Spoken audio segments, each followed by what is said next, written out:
Ahí se escuchará. No, no escucho nada tampoco. ¿Y ahí? No, no sé, no sé nada. ¿Por qué no escucho?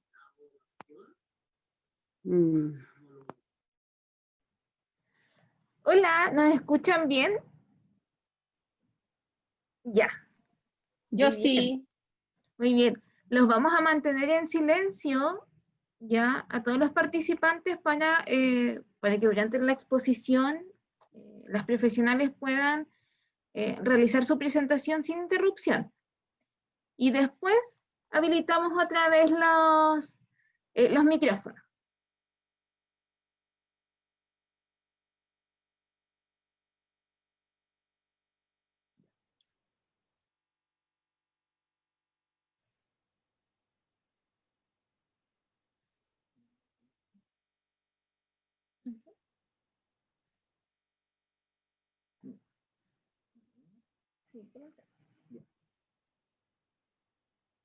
¿Comienzo yo?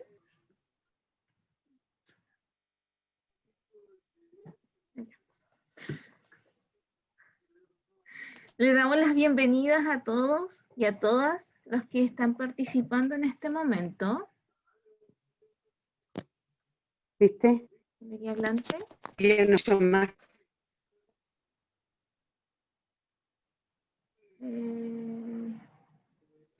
O es mi teléfono o es el internet, algo pasa, porque el resto de la gente me he dado cuenta que... Ya. Entonces, buenas tardes. Estamos aquí para comenzar, ¿cierto?, esta charla que habíamos programado para el día martes, que por problemas de conexión no se pudo realizar, así que la reagendamos. Y darle la bienvenida a las dos profesionales que hoy día nos acompañan de Corporación Alzheimer, a Patricia y a Ingrid. Bienvenidas. No, muchas gracias a ustedes por la invitación. Un placer. Gracias también por invitarnos a participar. Bueno, nos presentamos para aquellos que no nos conocen. Mi nombre es Marcela Bamonde, soy psicóloga del Hospital Clínico y quien me acompaña es Miguel Yancalagüen, terapeuta ocupacional del Hospital Clínico, y ambos trabajamos en unidad de memoria. Esta charla se crea con el fin de conmemorar, ¿cierto?, el mes del Alzheimer y otras demencias. Y para ello, como les contaba, tenemos de invitada a dos personas de Corporación Alzheimer Chile. Primero que todo, Patricia Alegría, psicóloga de la Universidad de Chile, diplomada en Neuropsicología y Neuroeducación de la Universidad Católica de Chile y Universidad Complutense de Madrid, neuropsicóloga del Servicio de Medicina Física y Rehabilitación Clínica Alemana y actual presidenta de la Corporación Alzheimer. Es miembro de Alzheimer Iberoamérica y Alzheimer Disease International. Y ella hoy día nos va a hablar del manejo no farmacológico en trastornos conductuales, ya con respecto a demencia. Y también tenemos, bienvenida. Gracias. Muy amable, gracias. se está agregando más gente. Pero también tenemos a Ingrid Rocha, psicóloga de la Universidad SEC, diplomada en rehabilitación neuropsicológica para adultos en la Universidad Diego Portales y psicóloga en Corporación Alzheimer, y ella nos va a hablar sobre el manejo del estrés en los cuidadores. Bien, bueno, comentarles buenas tardes a todos. Bueno, desde 1994 es que se conmemora el Día Internacional Mundial de las Demencias, del Alzheimer y otras demencias. Esto con el objetivo de sensibilizar a la población respecto a la importancia de visibilizar esta enfermedad y la importancia de su abordaje. En nuestro país hay cerca de 200.000 personas que conviven con la enfermedad, y si a eso le sumamos 4 integrantes de la familia, hablaríamos de que en Chile cerca de 1 millón de personas tienen alguna relación con esta condición de salud. A modo de contextualizar brevemente, sabemos que la definición más sencilla para el tema de las demencias es que se trata de una pérdida de las funciones mentales.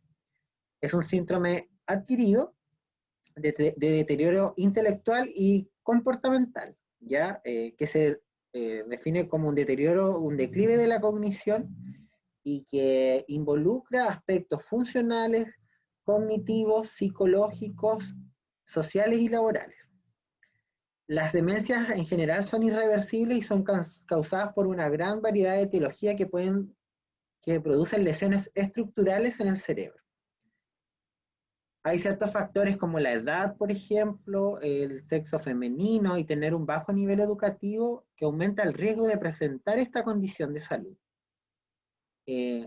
Finalmente, la heterogeneidad en las demencias hace que muchas veces esta enfermedad sea de difícil diagnóstico, ¿no? Porque se incluyen muchos aspectos culturales, sociales y de la población en general. Pueden hacer sus comentarios, ¿no es cierto?, de manera interna, y nosotros al final de las ponencias vamos a dar un espacio para las preguntas. Así que muchas gracias, Patricia, por el tiempo, y comenzamos. Bueno, voy a proyectar la presentación.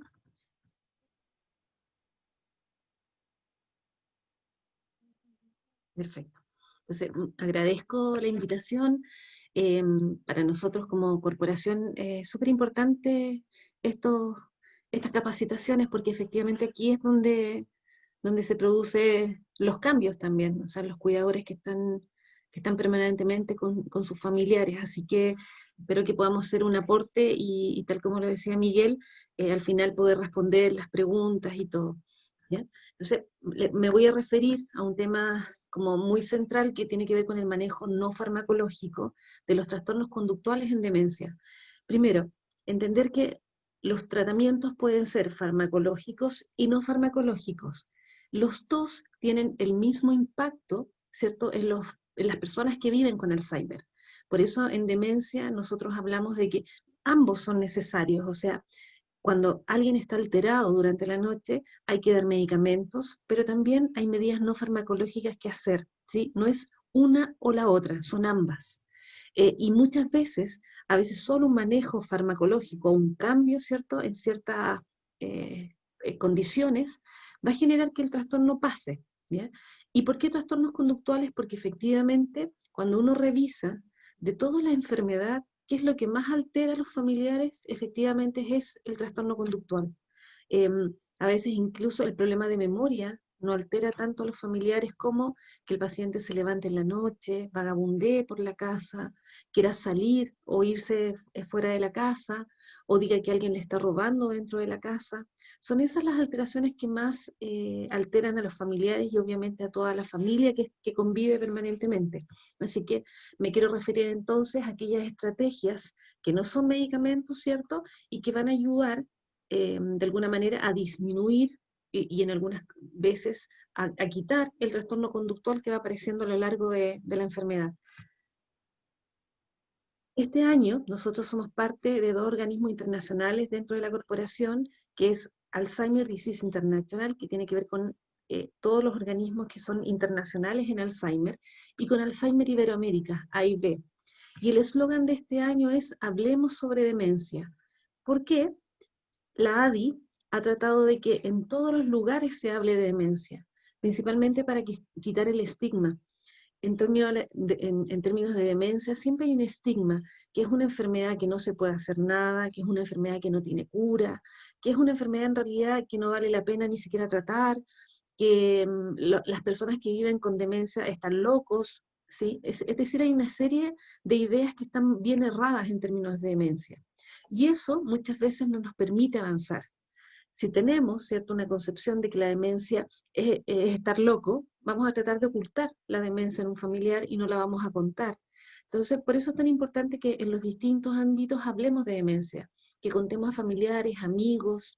Se sabe que en el 2030 todos en algún momento o vamos a conocer a algún familiar, o vamos a ser cuidador o vamos a ser pacientes, ¿sí? Así, por lo tanto, es una enfermedad que va en rápido aumento y en ese sentido tenemos que hacernos cargo.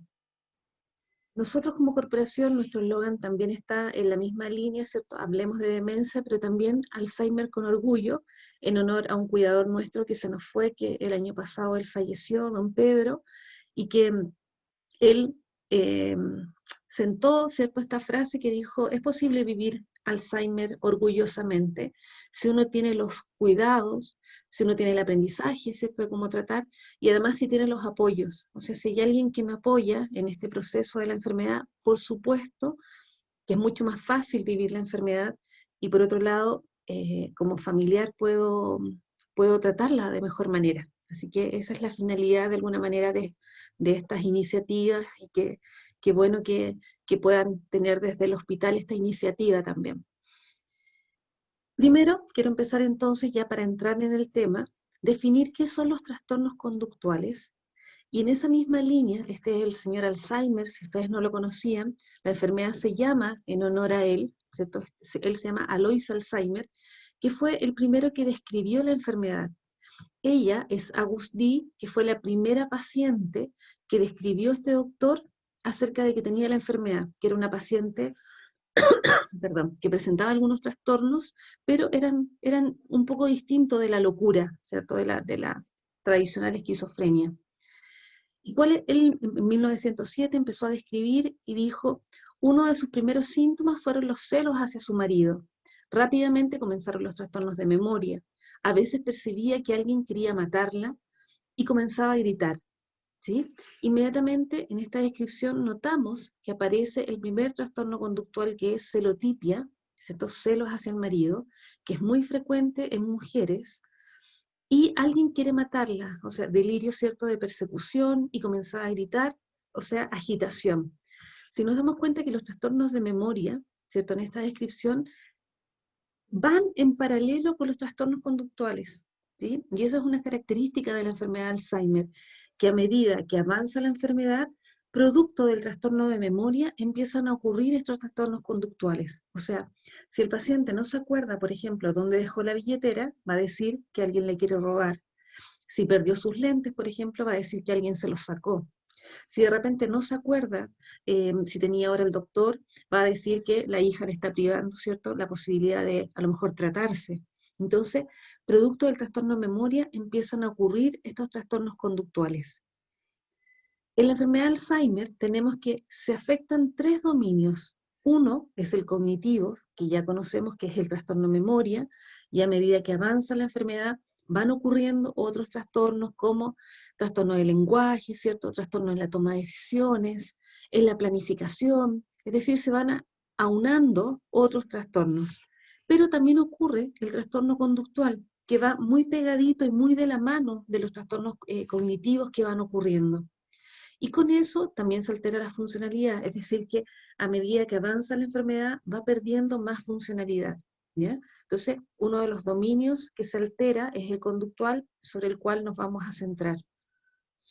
Por lo tanto, en etapa leve de la enfermedad, ¿cierto?, cuando hay muchos más trastornos cognitivos, es decir, el paciente está más desorientado, le cuesta recordar lo que comió hace media hora, o lo que hizo durante la mañana, o si se tomó el medicamento o no, empiezan a ocurrir también trastornos en la esfera conductual, se deprimen, a veces se dan cuenta que algo les pasa, no tienen mucha claridad qué les pasa, pero efectivamente empiezan a angustiarse porque sienten que algo está mal, que algo no está bien.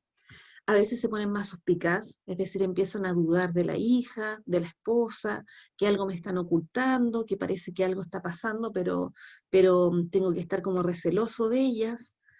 La repetitividad, es decir, repiten o cuentan o preguntan varias veces lo mismo, ¿sí? Preguntan, ¿y qué pasó? O me tomé los medicamentos, y esto lo repiten durante el día.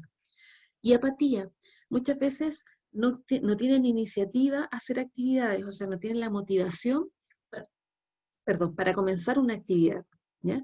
A medida que la enfermedad de Alzheimer avanza, empiezan ya los trastornos efectivamente más marcados en lo conductual. De hecho, esta es la etapa que se llama la etapa conductual, y es que en la etapa más avanzada de la enfermedad empiezan las alteraciones mucho más llamativas y que son mucho más frecuentes también.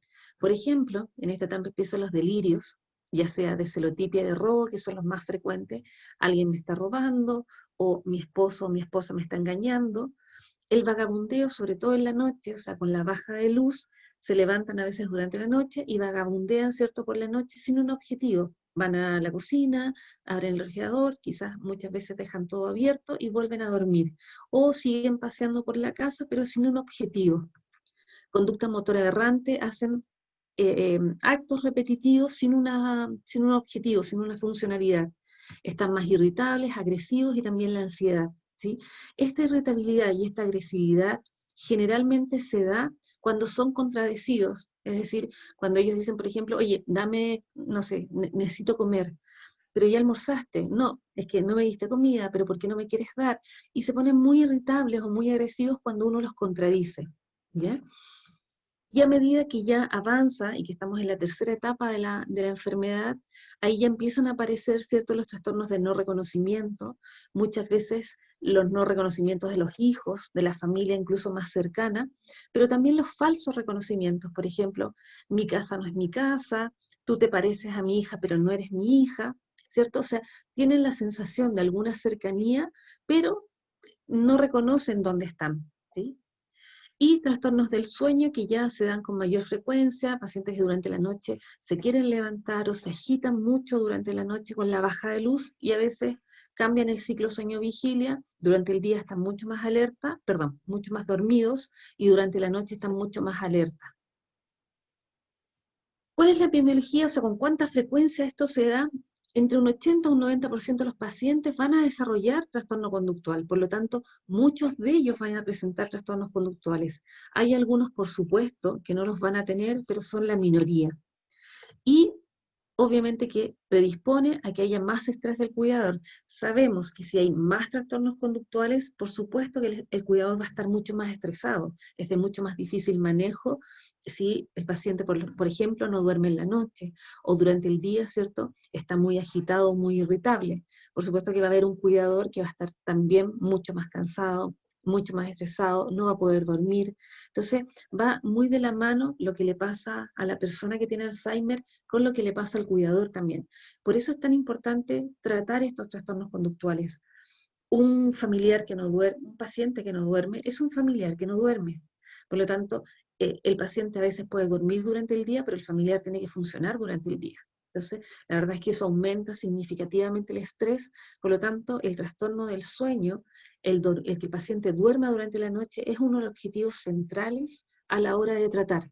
Y eso, cuando uno hace un chequeo o un listado de cuáles son los trastornos que en realidad tengo que tratar con mayor urgencia, el trastorno del sueño es un trastorno que hay que tratarlo lo más rápido posible, porque va a ser un cuidador que va a estar muy estresado, muy cansado también.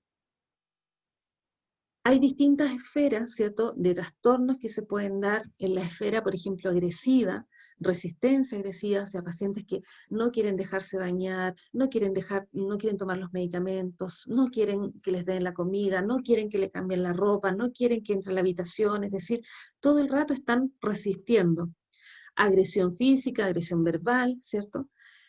En el ámbito más apático, o sea, pacientes que no tienen iniciativa, están como más ausentes y muchas veces se quedan callados, por ejemplo, dentro de las conversaciones familiares, a veces viene la familia, almuerzan y ellos están sin motivación, o sea, no inician conversaciones, responden monosilábicamente, están mucho más desmotivados y sin interés. Yo diría que esta es la esfera donde menos la familia reclama, ¿sí? Y es porque efectivamente un paciente con menos iniciativa también es un paciente que es más fácil manejar también, es más fácil darle los medicamentos, es más fácil ayudarlo. En la línea también de la depresión, tristeza, llanto, muchas veces hay llanto explosivo o llanto sin ninguna motivación, y a veces lloran, ¿cierto?, sin ninguna motivación. Y cuando uno les pregunta por qué está llorando, no hay mucha causa a la situación. Ansiedad, desesperanza, que muchas veces se manifiesta también con vagabundeo, con caminar por la casa, o ir de un lado a otro sin tener ningún objetivo. En el ámbito también de activación psicomotora, inquietud, cierto caminar incesantemente, seguir a otros.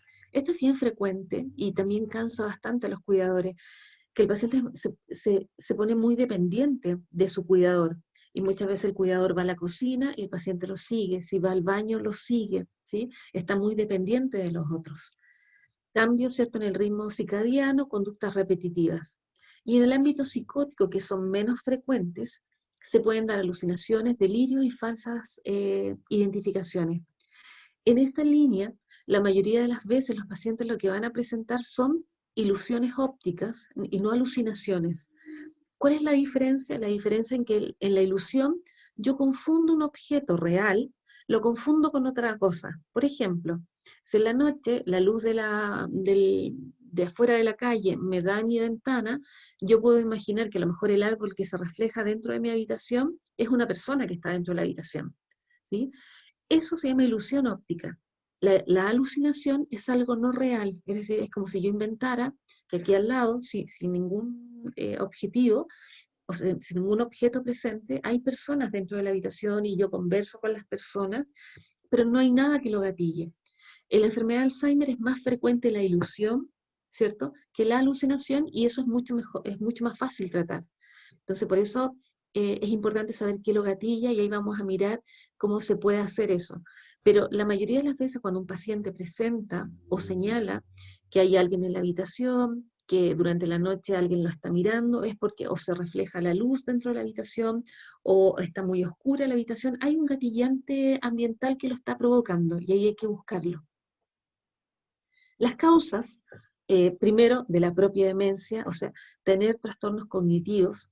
Yo siempre hago este ejercicio de que nos ponemos en el lugar. Imagínense que en este momento, de un momento para otro, todos perdemos la memoria, ¿sí?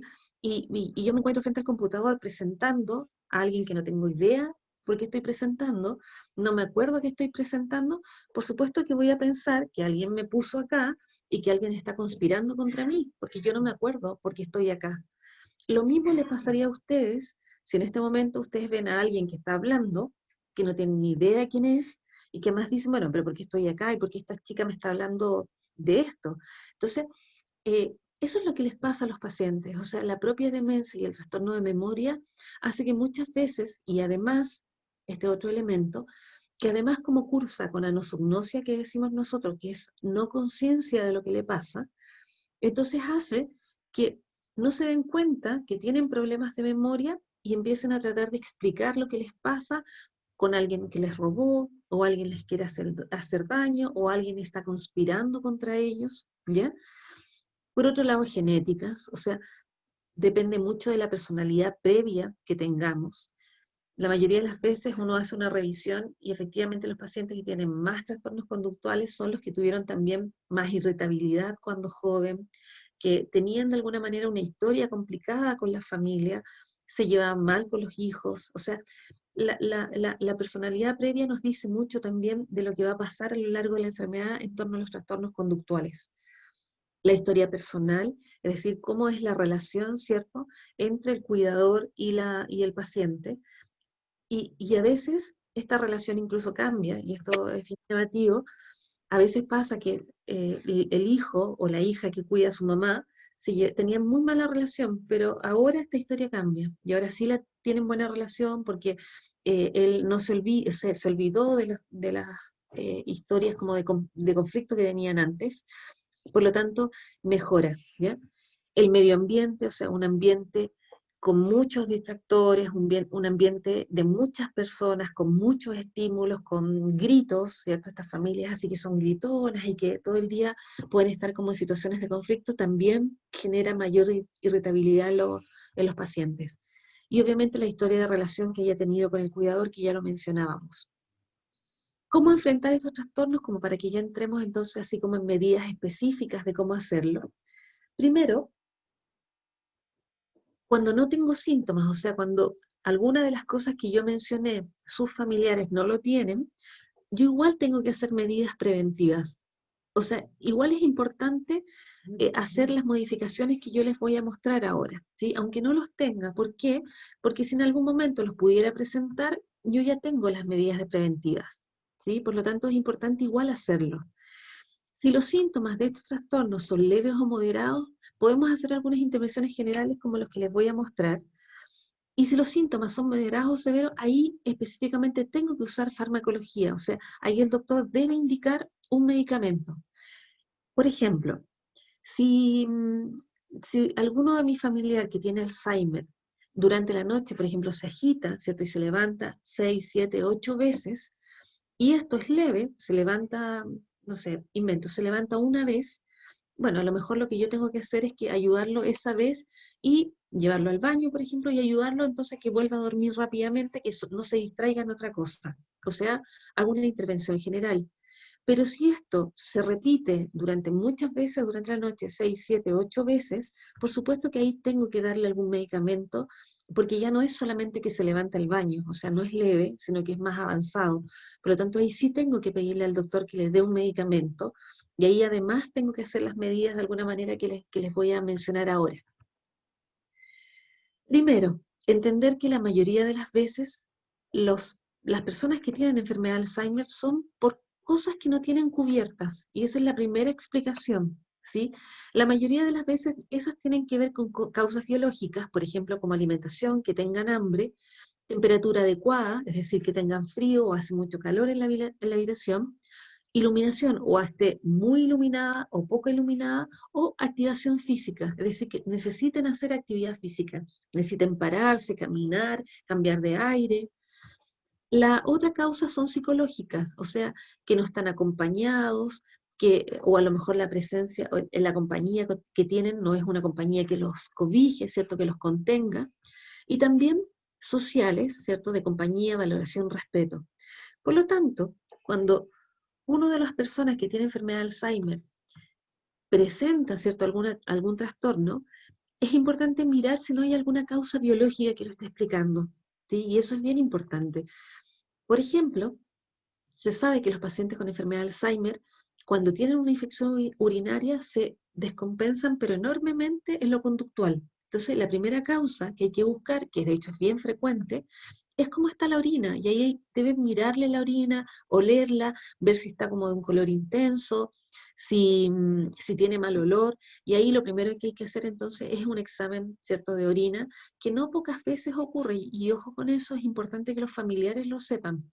Por lo tanto, antes de empezar a pensar que le tengo que dar más medicamento para que duerma, de que tengo que aumentar la dosis, de que tengo que a lo mejor dejarlo encerrado en la habitación, tengo que buscar una causa biológica, ¿sí? Si las causas biológicas no existen, el paciente no tiene infección urinaria, está comiendo bien, está en una habitación adecuada, ha hecho activación física durante el día, la verdad que yo debería pensar entonces en una causa psicológica. A lo mejor necesita estar acompañado, necesita a lo mejor que yo me sienta al lado un ratito y le esté tomando la mano, ¿cierto? Y si no, sociales, ¿cierto? Como de sentirse a lo mejor que dentro de la familia no se le está respetando, o a lo mejor no lo hablan dentro de la familia. Pero ojo con esto, porque en este nivel es importante mirar estas causas primero. Por lo tanto, ¿cuáles son las necesidades más frecuentes en demencia? La mayoría de las veces tiene que ver con realización de actividades. O sea, un paciente que está inquieto durante el día, la mayoría de las veces responde a que no tiene actividades que hacer durante el día. Entonces, si no tiene actividades, por ejemplo, si no tiene actividades durante la mañana, no tiene actividades durante la tarde, por supuesto que lo que va a hacer es vagabundear por la casa. Entonces, ahí es importante que yo le haga un esquema de actividades. Por ejemplo, en la mañana, que se levante una hora, que después tomemos desayuno juntos, o me ayuda a preparar el desayuno, que después a lo mejor comencemos a preparar el almuerzo juntos, y que después en la tarde a lo mejor hagamos sudoku, o miremos una película, o leamos, o hagamos alguna otra actividad, o tengamos una videollamada con los familiares. Es decir, ojalá yo tuviera un programa de actividades.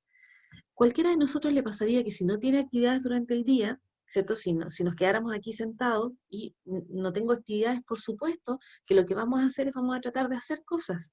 Si además a ellos se les olvida, por supuesto que van a vagabundear durante el día y van a tratar de hacer algo, pero no lo terminan, ¿ya? La segunda necesidad más importante de los pacientes con demencia son la compañía, ¿sí? Si yo tengo un esquema de actividades durante el día, le tengo ordenadito el programa, por ejemplo, de lunes a viernes, y además, por ejemplo, alguien que lo acompañe, la compañía, no sé, de un nieto, de un hijo dentro de la casa, o de la misma persona que lo está cuidando, inmediatamente yo disminuyo los trastornos conductuales durante el día. Y la otra necesidad más frecuente es de ayuda, ¿sí? Ayuda, por ejemplo, para ir al baño, o ayuda de repente si tienes sed. A veces los pacientes con demencia no pueden decir tengo sed, no logran identificar lo que les pasa, pero necesitan ayuda. Y ahí es importante entonces ver cómo está la toma de líquido. Ellos deben tomar harto líquido, sobre todo por las infecciones urinarias que tienen a recurrencia. Por lo tanto, yo tengo que ir pauteándolo. La mayoría de las veces ellos no piden tomar agua. Por lo tanto, yo tengo que tener un régimen así como de toma de agua, o toma de líquido más que de agua, toma de agua durante el día, ¿cierto? De líquido, y a lo mejor entonces yo lo pongo dentro de este programa de actividades, nos levantamos y tomamos un vaso de vitamina C, y a lo mejor a media jornada otro vaso de algo, o un tecito a media tarde, voy de alguna manera supliendo, ¿cierto? El agua. Es importante entonces mirar estas necesidades que son bien frecuentes en demencia. Esto inmediatamente me reduce casi en un 50% que el paciente tenga, ¿cierto?, alteraciones conductuales. Por otro lado, este es un autor que ha estudiado mucho el tema de los cuidadores, la relación entre cuidadores y pacientes, y ellos señalan que efectivamente hay conductas de los cuidadores que pueden crear o mantener, ¿cierto?, la relación de alguna manera, o los trastornos conductuales. Primero, si un cuidador se fija solo en momentos de inquietud, obviamente que refuerza la conducta que está agitada. Por ejemplo, si el paciente está tranquilo durante el día y yo sigo haciendo mis cosas y no me detengo como a decirle, uy, qué rico, que estamos bien, que estamos juntos, le doy un besito, o sea, no lo tomo en cuenta, pero sí lo tomo en cuenta cada vez que él se agita, por supuesto que yo como cuidador voy a reforzar que en realidad la única manera de que lo voy a tomar en cuenta es cuando él se agita, ¿ya? Entonces es importante no solamente tomarlo en cuenta cuando está agitado, sino también en los otros momentos que sí lo está haciendo bien. Los pacientes con Alzheimer tienen la memoria emocional conservada, por lo tanto, ellos sí se van a sentir súper valorados si es que uno además le refuerza que lo hizo bien, por ejemplo. Si en la mañana me ayudó, por ejemplo, a lavar la loza, a hacer la comida, ahí le voy a dar un beso, qué rico que me ayudaste, es decir, también el refuerzo positivo. ¿Cuáles son estas conductas que yo les mencionaba? Primero, trato paternalista. O sea, es importante mantener los roles, ¿sí? Si yo estoy cuidando a mi papá, él es mi papá con una enfermedad de Alzheimer, pero sigue teniendo los roles de papá. Entonces es importante que yo le pregunte, oye papá, ¿quieres que hagamos esto? Papá, ¿te gusta cómo me queda? No sé, ¿te gusta que yo hubiese comprado esto? ¿O te gusta que yo haga esto otro? Es decir, yo mantengo o trato de mantener, ¿cierto?, el rol que esa persona tiene en la relación. Eh, Muchas veces nosotros inmediatamente cambiamos el rol, apenas tiene enfermedad de Alzheimer, y de un trato, no sé, de un trato de papá, empezamos a decir, bueno, mi guagua, o él es mi hijo. No, él sigue siendo mi papá, él es un papá con una enfermedad de Alzheimer, pero no cambia de rol o de estatus porque tiene una enfermedad. La otra conducta es trato autoritario o infantilizante, por ejemplo, la mayoría de las veces, y esto lo hacemos casi todo, incluso en el servicio de salud también, que inmediatamente le decimos don Juanito, o sea, don Juan, que era un trabajador y que todo el mundo le decía, hola, don Juan, cuando tiene enfermedad de Alzheimer ya es don Juanito, ¿sí? O sea, inmediatamente le achicamos el nombre, y eso, él debería seguir siendo don Juan, o sea, tal como se le decía antes, se le dice ahora también. Perder la paciencia. y esto es bastante frecuente que ocurra también, ignorar al paciente, lo que les mencionaba. O sea, si lo vamos a ignorar, ignorémoslo también cuando tiene conductas agitadas, no solamente cuando está bien. Imponer cosas o luchar, o luchas de poder, perdón. Sobre todo en las actividades básicas, donde más se alteran los pacientes, efectivamente, en las actividades donde ellos solían hacerlo de manera independiente. Por ejemplo, el baño, ¿sí? Todos nos bañamos solos, nos lavamos los dientes, solo vamos al baño solos. Por lo tanto, es una actividad que genera mucho conflicto entre los cuidadores y los pacientes. ¿Por qué? Porque el paciente no se da cuenta que él está con un trastorno de memoria o está con riesgo y hay que ayudarlo. Entonces lo que hay que hacer ahí es seducirlo. O sea, yo le puedo decir, mira, me voy a quedar acá, no cerremos la puerta, pero te voy a estar mirando, y a lo mejor le daré un momentito de intimidad, pero con la puerta a lo mejor semiabierta, pero no voy a ser invasivo, no le voy a decir, ya, vamos a bajarnos los pantalones, porque eso es muy invasivo. A cualquiera de nosotros nos molestaría mucho si nos hicieran eso, ¿ya? Preguntar frecuentemente lo mismo. Por ejemplo, la mayoría de las veces nosotros lo que hacemos es preguntarle, ¿qué día es hoy? ¿Cómo me llamo? ¿Te acuerdas quién soy? ¿Te acuerdas dónde está? ¿Te acuerdas qué comimos? ¿Te tomaste los medicamentos? O sea, todo el día estamos basando nuestra interacción con los pacientes en base a preguntas. Y si les preguntamos, lo estamos poniendo en una situación de discapacidad, porque efectivamente él no va a poder responder. Si le preguntamos qué día es hoy, no se va a acordar el día que es. Entonces, lo mejor ahí es ayudarlos, es decir, hoy día estamos a viernes 25 de septiembre, ya pasó el 18, o sea, hace una semana era 18, entonces no basamos nuestra interacción en preguntas, ¿sí? Sino que la basamos más bien en orientación, que es lo que tenemos que hacer para ayudarlos. Por otro lado, la comunicación, y en esta línea es súper importante, o sea, la comunicación es lo que nos distingue como seres humanos. Nosotros una diferencia significativa entre nosotros y otras especies es el sistema de comunicación que tenemos, que es muy elevado. O sea, nos podemos comunicar por millones de signos, de símbolos, por la gesticulación de la cara. Por lo tanto, siempre la comunicación es importante, o sea, mantenerla y cuidarla además. Por eso yo les decía tan importante mantener el trato, el nombre de la otra persona. La respuesta al nombre es una respuesta muy, muy primitiva. Incluso pacientes, por ejemplo, que están en la UCI, cuando pueden estar con un trastorno de conciencia severo, cuando uno les dice el nombre, o sea, don Juan, inmediatamente tienen alguna respuesta, ¿sí? Por lo tanto, cuando un familiar de ustedes esté agitado, díganle el nombre, ¿sí? Y díganle, si le dicen papá, papá, lo primero es el nombre, inmediatamente va a haber una reacción, ¿sí? Hay un autor bien importante que se llama Václavich, que él es del área de la comunicación, y señala que nosotros siempre estamos comunicando. O sea, aunque guardemos silencio, estamos comunicando. La comunicación siempre es verbal, es física, es gestual. Incluso cuando yo me quedo callada, también estoy comunicando, diciendo que esto no me gusta o no estoy cómoda. Por lo tanto, hasta el silencio comunica, ¿sí? Cuando nosotros nos quedamos callados, también le estamos comunicando a la persona que estamos cuidando que no nos interesa o que en realidad no hay nada que hablar, ¿sí? La comunicación se da en relación de significados, o sea, siempre estamos significando la comunicación y los pacientes con Alzheimer no lo dejan de hacer. O sea, ellos a veces podrán no acordarse, ¿cierto?, de cómo se llaman, de quiénes son ustedes, pero si ven un ceño fruncido, inmediatamente van a sentir que ustedes están molestos, o cambiaron el tono de la voz y van a sentir que ustedes efectivamente se enojaron, ¿ya? Acá, en la enfermedad de Alzheimer, se hace súper relevante la comunicación no verbal, es decir, el paciente podría no acordarse que comió hace 5 minutos, pero los miran y van a inmediatamente darse cuenta si están enojados, si durmieron, si están cansados, o sea, sobre todo porque están en el día a día también juntos.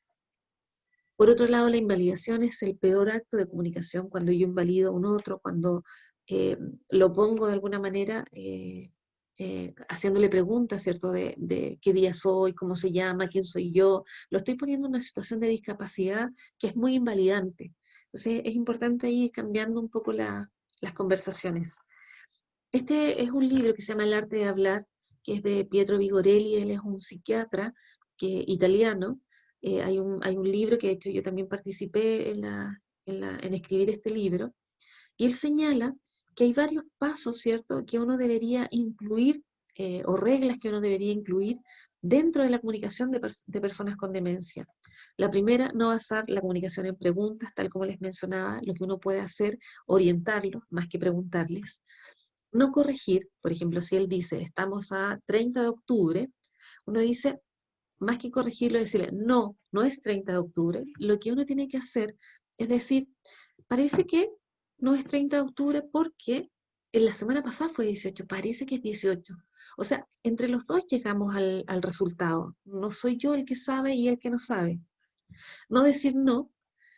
La mayoría de las veces la respuesta del no, tal como la respuesta del nombre, es una respuesta bastante agresiva. O sea, cuando a alguien le dicen no, inmediatamente uno responde agresivamente frente a eso. Entonces es importante sacar ojalá de las comunicaciones con la persona con Alzheimer el no, ¿sí?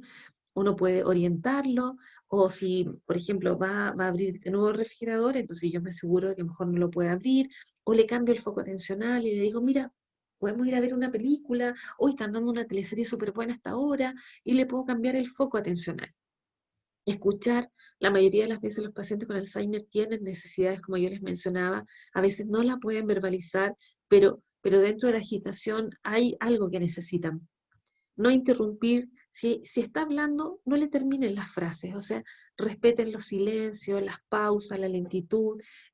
A veces yo lo puedo ayudar a lo mejor a llegar a la frase, pero, pero es importante ahí jugar un poquito el juego de la persona con Alzheimer.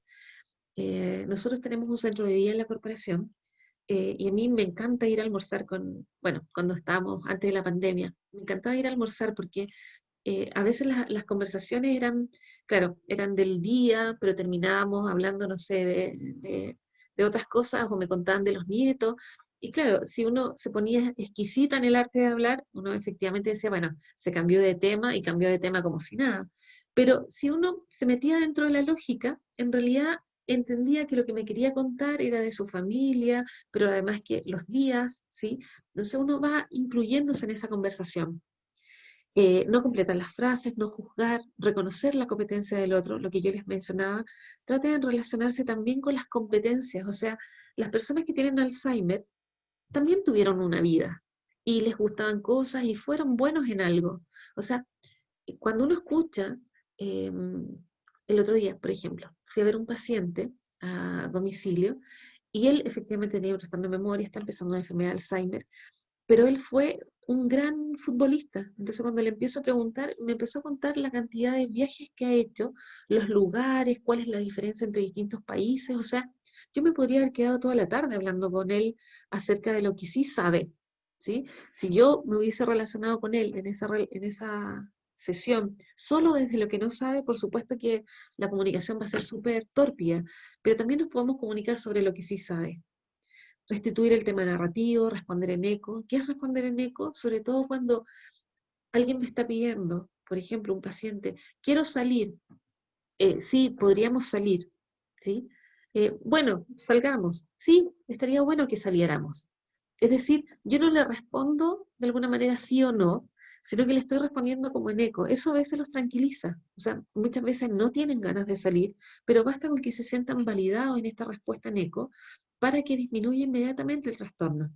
Responder con empatía, reconocer las emociones, ¿cierto? Y abrir a otros mundos posibles, que esto lo puso Pietro, pero que hace relación también a que de repente hay conversaciones que pueden ser, nosotros nos podemos volver lúdicos también en el arte de hablar.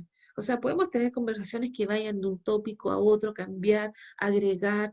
Es decir, lo interesante de eso es que podamos compartir. Cuando hay un trastorno conductual, que es importante primero entender que hay una regla, o sea, el ABC, que nosotros llamamos, primero, la mayoría de las veces algún evento, por ejemplo, se altera durante la noche. Generalmente hay antecedentes, o sea, o porque durmió durante el día, o porque se acostó tarde, o porque en realidad alguien lo despertó en la noche, o porque se levantó al baño. Hay una conducta, ¿cierto? Se levantó y hay una consecuencia de dicha conducta. Por lo tanto, es importante reconocer, ¿cierto?, los antecedentes de eso. Ejemplo, conducta, irritabilidad por la noche. ¿Cuál es el antecedente de las noticias, la baja de luz, mucho ruido? ¿Sí? Es decir, lo dejé, a lo mejor lo acosté con las noticias puestas en el televisor, había poca luz, o sea, solamente la luz de la tele, y mucho ruido, o sea, mucho ruido ambiental. Por supuesto que este antecedente hay que manejarlo, o sea, nadie va a poder dormir así, menos un paciente que tiene trastornos de memoria. ¿Cuál es la consecuencia? Peleas repetidas entre familiar y persona con demencia. ¿Cuáles son las posibilidades? No ver noticias en la noche, y no me deja ver. Por ejemplo, no ver noticias en la noche, o sea, yo puedo cambiar eso, no veamos noticias en la noche, a lo mejor veamos, no sé, hasta las 6, 7 de la tarde y no en la noche. Poner música suave y luz tenue en la noche, entonces para que vaya mejorando el sueño. Contarles cuentos hipnóticos, esto se usa mucho con niños y con pacientes con Alzheimer también ayuda mucho. Contar un cuento, por ejemplo, con repetitividad. Había una vez,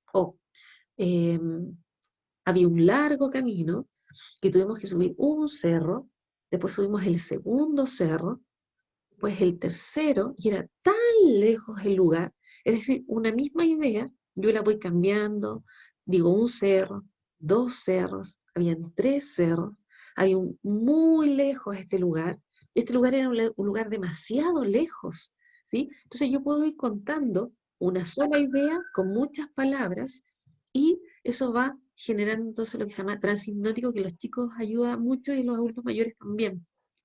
Poner audios de autohipnosis, si ustedes buscan en YouTube, hay autohipnosis para dormir, ¿cierto? Incluso hay algunas técnicas así que ayudan bastante y que yo lo puedo poner bajito para un poco generar el sueño, ¿cierto? Durante la noche. Hay otra metodología que dice, primero, describir el síntoma, segundo, investigar las causas y las consecuencias, y después crear y después evaluar. Y esto es súper importante porque no todas las técnicas van a servir para todos. O sea, ojalá tuviéramos técnicas que uno diga, bueno, esta es la regla de cocina, todos lo hacemos y funciona para todos. Algunas técnicas funcionan bien para algunos, otros no funcionan tan bien, y ahí los familiares es importante que vayan buscando quizás algunas cosas más creativas. Yo he aprendido tanto con los cuidadores. Por ejemplo, alguna vez había una paciente que repetía durante el día, ¿dónde está mi billetera? Y mi billetera, porque quiero mi plata, hasta que al final la familia compró billetes falsos y le pusieron una billetera con billetes falsos. Entonces, ella estaba súper tranquila porque su billetera estaba llena de dinero. Entonces, todos los meses le entregaban la billetera con estos billetes falsos y la paciente se quedaba tranquila durante todo el mes hasta que el mes siguiente, ¿dónde está mi pensión, mi pensión, mi pensión? Entonces, solo eso, que yo no se me hubiese ocurrido, pero solo eso ya inmediatamente bajó el trastorno de conducta, que era repetir dónde está mi dinero o tú me robaste. Como norma general, primero no contradecir. O sea, si él dice que vuelan elefantes rosados hoy día, van a volar elefantes rosados, ¿sí? Entonces, yo digo, sí, sí, sí, vamos a esperar entonces los elefantes rosados, porque a lo mejor todavía no salen. Segundo, cambiar el foco atencional, es decir, si yo le sigo preguntando por los elefantes rosados, por supuesto que voy a generar más trastorno de ese tipo. Yo le cambio el foco. Uy, mira, empezó una película súper buena. Uy, qué rico, voy a hacer un cafecito porque está helado el día. ¿Ya? No anticipar las cosas que van a hacer de un día a otro, sobre todo en términos médicos. A veces queremos decirle, ¿sí? O a veces les decimos, mañana tienes hora al doctor. Y eso inevitablemente va a generar que no duerman toda la noche, ¿ya? Ahí es importante decirle al menos una hora, a lo mejor, por ejemplo, si yo lo levanto a las 9 y tiene hora a las 10, a las 9 le digo, bueno, nos vamos a levantar porque tenemos hora al doctor, ahora en un ratito más. Pero no le anticipen cosas que van a ocurrir el día siguiente, visitas, cumpleaños, visitas al doctor, porque eso va a generar que durante toda la noche estén muy atentos a lo que va a pasar y les estén preguntando. No se van a acordar lo que tienen que hacer, pero van a estar preguntando, ¿qué tenemos que hacer? ¿Qué tenemos que hacer? Decir paso a paso lo que van a hacer, sobre todo en el vestir, en el baño. Ahora vamos a ir al baño, nos vamos a lavar los dientes, mira, saca el cepillo, te voy a pasar la pasta de dientes. Digan paso a paso, ¿sí? Porque van a estar orientándolos y eso va a disminuir también la agresión. Utilizar la técnica de One Down, que es una técnica que usamos los psicólogos, que es que en esta relación no queremos ganar, ¿Qué significa one down? Uno abajo. En esta relación no queremos ganar. Lo que queremos es que los dos estemos tranquilos, ¿sí? Por ejemplo, si él de repente me puede gritar y dice, bueno, tú me robaste, yo puedo decir, uy, sí, parece que a mí se me olvidó, papá. Uy, lo siento tanto, te pido disculpas porque parece que yo tomé la billetera. ¿Me ayudas a buscarla? ¿Lo buscamos entre los dos?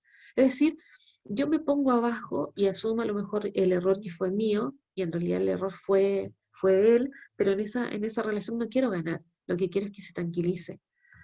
La voz suave ayuda mucho. Ojalá bajemos la voz, lento, ¿cierto? Lo miramos a los ojos, papá, tranquilo, yo te voy a ayudar ahora, lo vamos a hacer, no sé, en un ratito más.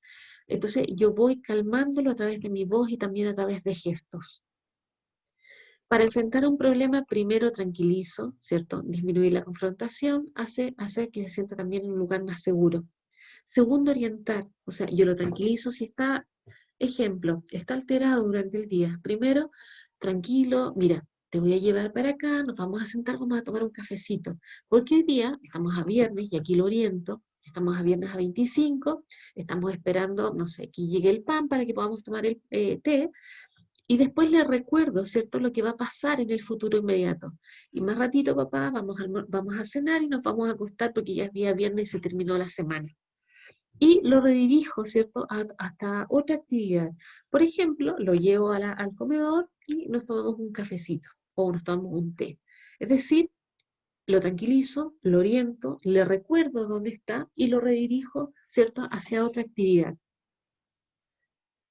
Importante comprender también que durante lo que se llama fenómeno de sundown, o sea, con la baja de luz, tiende a aumentarse los trastornos conductuales, por ejemplo, como la confusión, los gritos, la inquietud, el vagabundeo, los falsos reconocimientos, mi casa no es mi casa, me quiero ir a mi casa, ya es tarde y tú me tienes aquí detenido y mi casa está en otro lugar.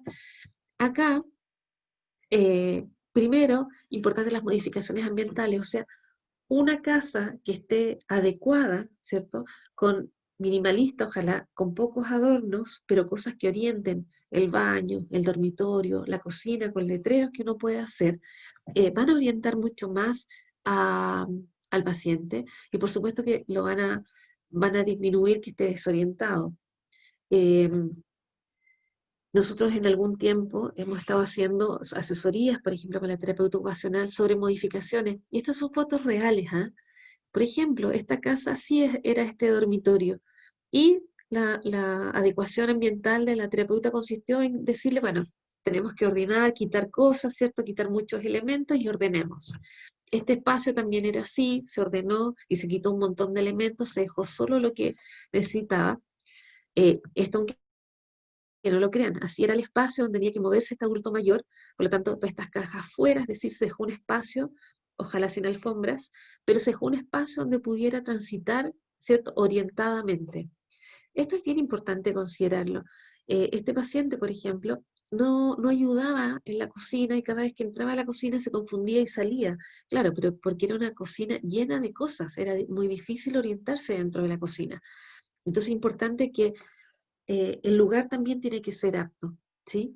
Y esto en este fenómeno de sundown, sobre todo en la noche, o sea, en la noche los ambientes tienen que ser despejados, con baja luz, ojalá una luz tenue, yo puedo poner espantacucos, ¿cierto? Sobre todo en la ida al baño, que es una de eh, las cosas frecuentes por las cuales los pacientes con demencia se levantan, y además tengo que bajar la intensidad de los estímulos, o sea, si en la noche el resto de las personas siguen funcionando y a lo mejor ponen la televisión y gritan y alguien habla por teléfono fuerte, por supuesto que voy a alterar mucho más y ahí yo tengo que empezar a bajar las luces, poner música suave, apagar la tele, entonces voy generando que haya un ambiente también que pueda dormir más fácilmente, ¿ya?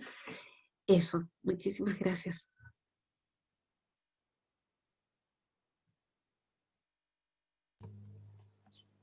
Muchísimas gracias, Patricia.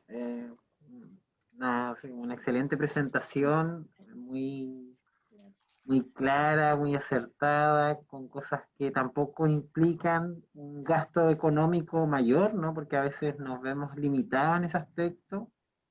Y con pequeños ajustes ambientales podemos sin lugar a dudas, poder cambiar en cómo convivimos con la demencia, ¿no? Sí, absolutamente. O sea, de hecho, mejor en la enfermedad de Alzheimer siempre la premisa, menos es más. O sea, si tengo menos estímulos, por supuesto va a ser mucho más orientador que si tengo muchísimas cosas. Y en ese sentido, la mayoría de las veces hay que quitar cosas más que poner.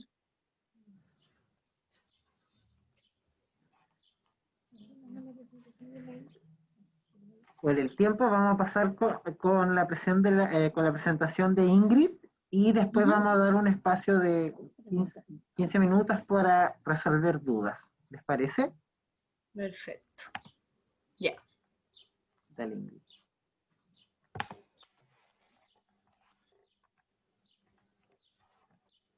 Quiero bajar acá la pantallita.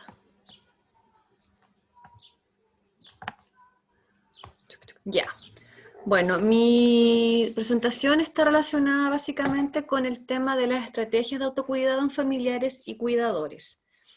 Tenemos que recordar que en América Latina el perfil de cuidadores se centra mayormente en mujeres, ¿ya? Principalmente en esposas y hijas que conviven con la persona que padece Alzheimer. Generalmente son adultos medios estos cuidadores entre los 50 y los 60 años, y porque llamamos de cuidado informal o cuidador informal es porque no hay una retribución económica. Por ende, a veces hay mucha soledad también y mucha dificultad en el proceso, porque la gente tiene que dejar de hacer sus cosas. Muchos dejan de trabajar por cuidar, ¿ya? Entonces, no es fácil cuando aparecen estos percances en el camino. ¿Qué significa cuidar? El cuidado se puede definir como un apoyo diario y muchas veces permanente en el desarrollo de actividades cotidianas. Y lo puede necesitar cualquier persona en cualquier etapa de la vida. Por ende, el cuidar implica un esfuerzo, implica dedicación y muchas veces renunciar también a otras formas de vida. A veces hay que dejar los trabajos, dejar de hacer actividades que yo hacía constantemente o rutina, pero también posee otro tipo de cualidades en que nos hace reconocernos a nosotros mismos haciendo algo que antes tal vez no se hubiera manifestado. Porque nos reconocemos haciendo otras cosas, con otro tipo de virtudes. Entonces, cuando yo cuido, ¿qué significa? El significado personal de cuidar, es importante que antes de cuidar a un familiar, la persona que va a cuidar se pregunte siempre, y es importante que se haga, que reflexione sobre esto, cómo ha sido la relación anterior entre la persona que cuida y la que cuidaba, qué cosas dejará de hacer esa persona que asume como cuidador de un familiar o un tercero. La ayuda se ofrece de forma voluntaria o obligada por presiones familiares o económicas. ¿Qué tipo de tareas y cuánto tiempo me requiere hacerlas? ¿Y qué repercusión va a tener en ambas partes esta relación entre los cuidados? ¿Y qué situaciones negativas o positivas pueden suponer a partir de esto? Y a partir de estas preguntas, yo también voy haciendo una reflexión acerca de lo que significa para mí cuidar. Es importante, porque si yo voy dándole un significado a esto, personal, un significado de cuidar. Entonces, ¿qué debe hacer la familia y el cuidador para enfrentar los cambios que conlleva el cuidado? Es importante porque aquí hay una familia que tenía una rutina, tenía un ritmo, y de repente este ritmo se va alterado. Pero se va alterado para ambos, tanto para la familia que recibe a este familiar, como para este familiar que antes era autónomo y se valía por sí mismo. Entonces hay un cambio completo en el hogar. Entonces, primero que nada, esta familia que recibe también tiene que aprender a vivir la pérdida de las capacidades del familiar que hasta hace poco era autónomo, a reorganizar la vida familiar para la nueva situación, tal vez empezar a delegar tareas, conversar con los hijos, con la pareja si es que existe, con los familiares, y ver cómo yo inicio este nuevo, porque es un nuevo camino, hay que prepararse. Y también es importante aprender a convivir con el sistema de salud y cómo acceder a estos recursos de salud y sociales, conocer el hospital, las redes a las que yo puedo acudir, porque voy a necesitar mucha ayuda, las ayudas municipales. Siempre es interesante e importante poder también resolver estos focos, que a veces uno se olvida. Entonces, antes, cuando uno está en esta forma del cuidar, uno dice, ya, pero yo, ¿cómo me cuido? Entonces, una de las primeras cosas que uno tiene que ver es cómo yo cuido mi cerebro de esto. Entonces, para que esté un poco más tranquilo. Entonces hay diferentes formas, por ejemplo, controlando el estrés, durmiendo entre 6 a 8 horas, leer un libro, no dejar de ir al médico. Los cuidadores cuando empiezan esta tarea se enfocan solo en el familiar y muchas veces descuidan su salud. Y eso repercute de forma muy negativa en cada uno de ellos. Entonces yo tengo que seguir estimulándome, tengo que seguir teniendo una actividad social, disfrutar también de la compañía de otros, no aislarme, ¿ya? Y alimentarme bien. Las habilidades que requiere un cuidador y que es importante que también uno se las cuestione, y si no, pedirle ayuda para que estas habilidades se puedan desarrollar en el camino, porque evidentemente uno no tiene todas las habilidades, pero sí las puede ir desarrollando. La disposición para cuidar, la disposición para aprender. ¿Aprender a qué? Aprender de la enfermedad, a buscar la información adecuada. Muchas veces el exceso de información también genera estrés, porque yo busco y veo que todos los síntomas, que todo tiene que ver con mi familiar, y termino enfermándome más.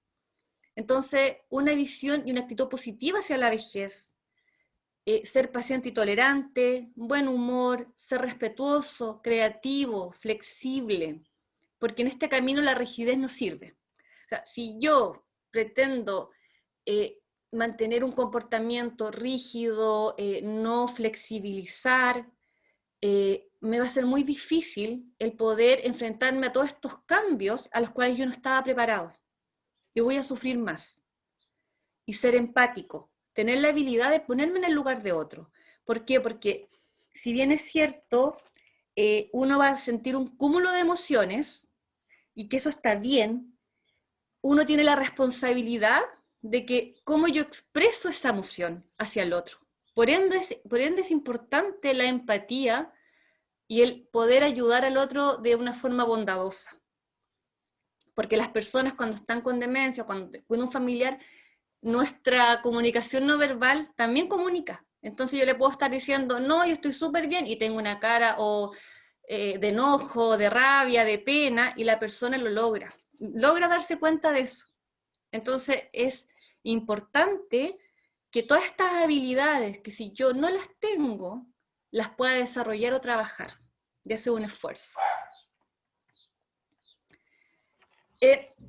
Las funciones que cumple el cuidador o cuidadora, en este caso siempre va a ser ayudar a la persona cuidada a vivir el presente, a conectarse con el pasado y mirar hacia el futuro, apoyar en las relaciones de las actividades domésticas, colaborar con la higiene personal de este cuidador, de esta persona cuidada, resolver situaciones del conflicto derivadas del cuidado, supervisar al familiar día y noche. Por eso es importante también la higiene del sueño, un buen dormir, porque hay muchos despertares. Ayudarlo a realizar ejercicios de estimulación física y cognitiva. No es sano tener a una persona con demencia sentada mirando tele todo el día, porque yo mismo le estoy denotando algo negativo. O sea, la persona antes hacía cosas, escuchaba música, le gustaba conversar de temas, jugaba cartas, no sé, si se arreglaba, le gustaba, por ejemplo, usar aritos, si era hombre, un suspensores. De repente uno tiene que recurrir a eso y mantener ciertas actividades que la persona anteriormente hacía, pero a uno se le olvida.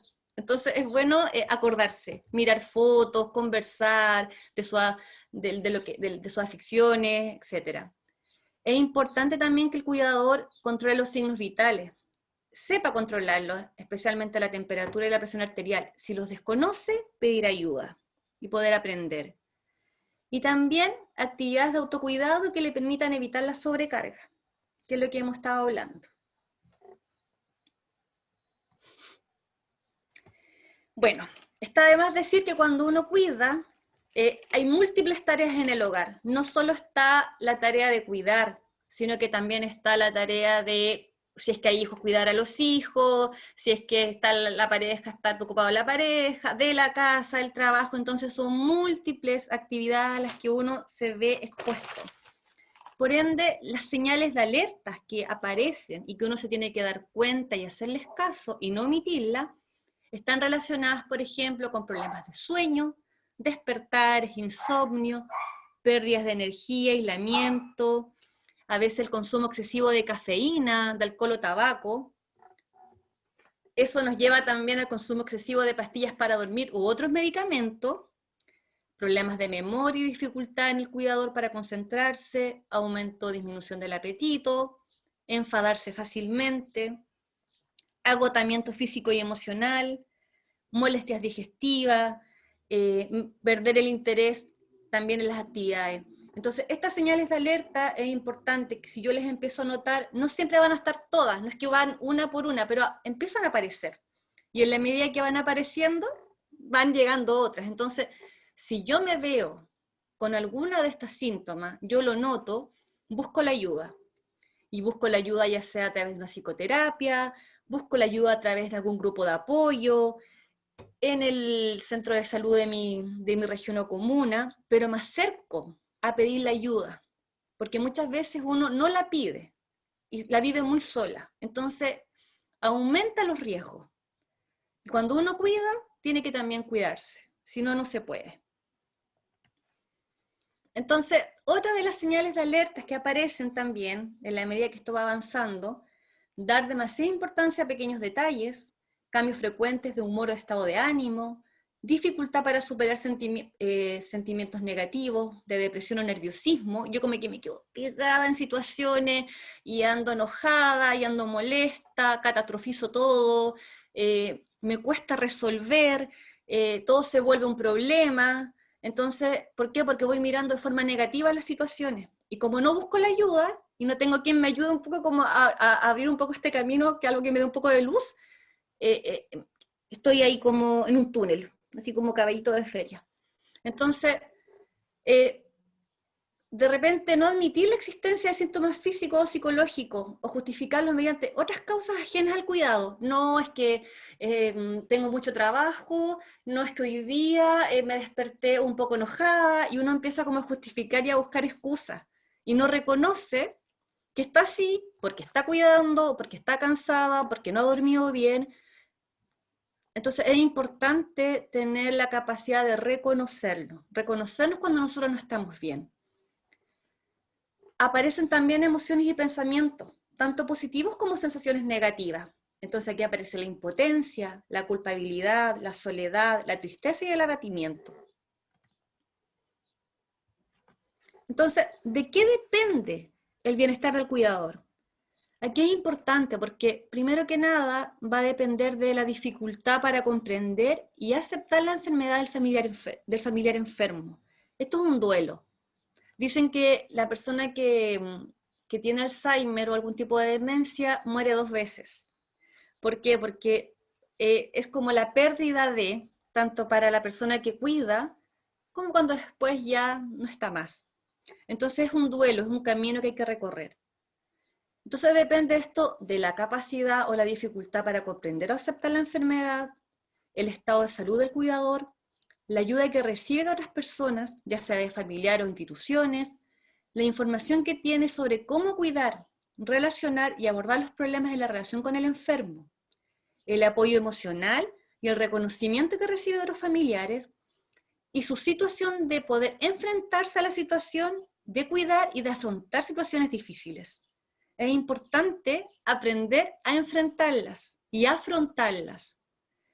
Si bien preocuparme, ocuparme de esta situación, el preocuparme no me va a servir de nada y no me va a solucionar absolutamente nada. Entonces, ¿cómo yo cuido al cuidador? ¿Cómo me cuido? Continuar tratamientos y consultas médicas, mantener interacción social, programar actividades de recreación, tener buena comunicación con los familiares, informarse de la enfermedad, programar periodos de descanso, recibir atención médico-psicológica en caso que sea necesario, alimentarse bien y realizar actividad física. Salir a caminar, no necesariamente al gimnasio, salir a caminar, bueno, en estos tiempos más complicados, pero darse espacio, de repente en la tele, por YouTube, también hay actividad. Hoy en día hay harto acceso a información o actividades de repente que uno puede realizar. No necesariamente tiene que salir de la casa. Es importante hablar de nuestros sentimientos y emociones. Generalmente cuando uno cuida hay sentimientos de impotencia, sentimientos de culpa, de tristeza y depresión. Entonces, estos sentimientos de impotencia están dados porque muchas veces uno como cuidador no puede resolver todo. Entonces está como que el día tiene 26 horas y el día tiene 24. Y yo me preocupo y quiero hacer todo, pero todo es rápido, todo es urgente, todo tiene que ser, pero no se puede. Entonces es importante aprender a gestionar y aprender a decir, ¿qué hago hoy? ¿Qué puedo hacer? ¿Qué es lo que yo necesito? ¿Qué es lo que es realmente urgente y qué puede esperar? Si no, este sentimiento de impotencia, de frustración es muy grande. Los sentimientos de culpa.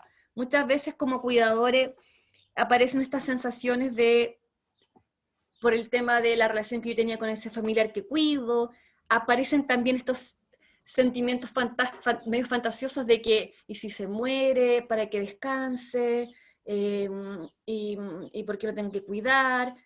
Que si yo empiezo a hacer mis cosas voy a ser egoísta, porque no les doy el espacio, no me estoy preocupando 100% de ello. Entonces, todo esto es normal, la tristeza, la depresión también, esta sensación de cansancio, de poco apoyo por parte de quienes me acompañan. Entonces, todos estos sentimientos y emociones son parte y están en todos los seres humanos, no solamente en el cuidador, pero le tenemos que dar cabida y aprender a cómo yo los sobrellevo. Entonces, es importante poder identificar en qué situaciones concretas me siento triste o deprimido. Hay situaciones que uno puede dejar de hacer o evadirlas o evitarlas, y otras simplemente tengo que aprender a manejarlas. ¿A cómo lo hago? Continuar haciendo cosas agradables, escuchar música, hacer gimnasia, pasear, no pretender hacer demasiadas cosas, afrontar un problema uno a la vez y no todos a la vez, que eso es importante. Y también buscar ayuda, ya sea en una psicoterapia o participar de grupos de apoyo que me puedan ayudar un poco a reencontrarme con otras personas, a vivir experiencia, a conversarla, que también esta persona pasó lo mismo que yo y nos vamos acompañando. Y en psicoterapia, evidentemente, el profesional me va a ayudar a encontrar salida a esta sensación de abatimiento que tengo muchas veces y cómo poder resolver.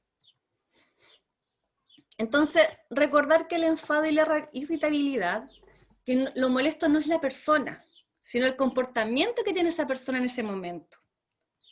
Entonces, hay que ser consciente del enfado y también admitir que uno tiene derecho a estar enojado, pero también me tengo que hacer responsable de cómo yo expreso ese enfado. Porque todos podemos estar enojados, sentirnos mal, pero como yo lo expreso, esa es responsabilidad mía. Aprender a manifestar tus temores, la frustración, pero sin perder el control.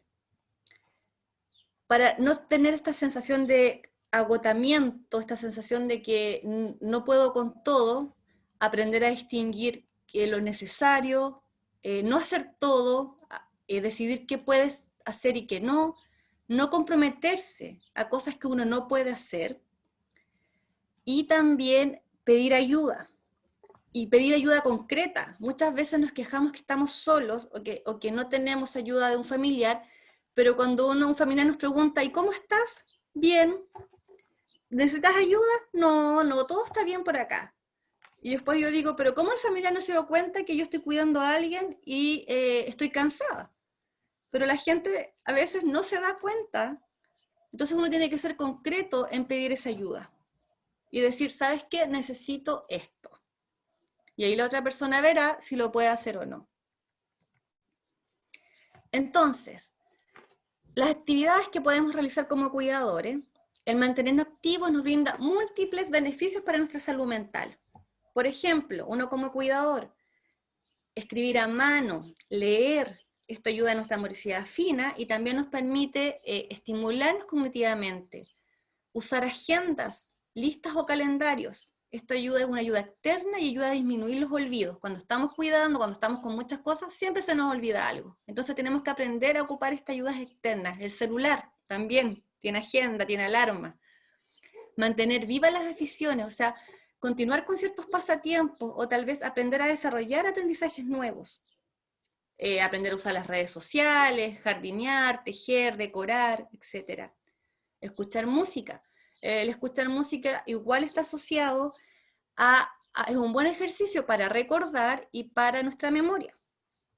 Podemos hacer una lista con canciones favoritas, podemos buscar en YouTube, podemos hacer karaoke, juntarnos por Zoom y cantar con amigos, organizar el día, ojalá tener una rutina. Entonces, y avanzar mientras vamos organizando nuestras actividades. Ya me organicé con esto puedo hacer, esto me quedó pendiente y tengo un poquito más de control. Pedir ayuda, si no me siento bien, acudir a nuestras redes, ya sean familiares, amigos, el consultorio, y tener anotados los números o el teléfono en una parte visible de quien yo puedo acudir. Eso es importante porque cuando estamos nublados a veces nos olvida qué hacemos, dónde, a quién llamamos. Entonces el teléfono a quien yo puedo llamar en cualquier momento. Y mantener la alimentación y la higiene del sueño, que eso es súper importante, porque aparte de eso también el ejercicio fomenta nuestra autonomía, ¿ya? Es importante, y la alimentación obviamente va de la mano. Y antes de terminar, me gustaría mostrarles un video, que a ver si se escucha. Lo voy a... Acá está.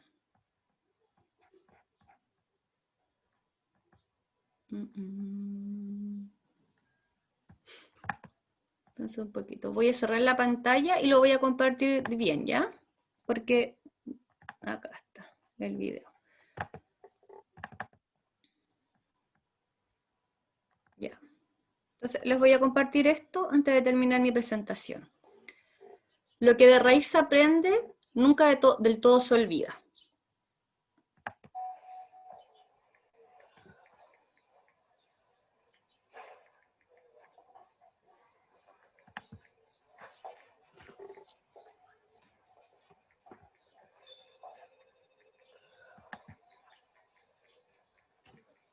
Qué calor, hija.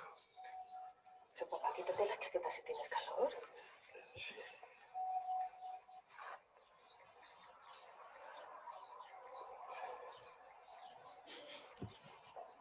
Anda, quítatela.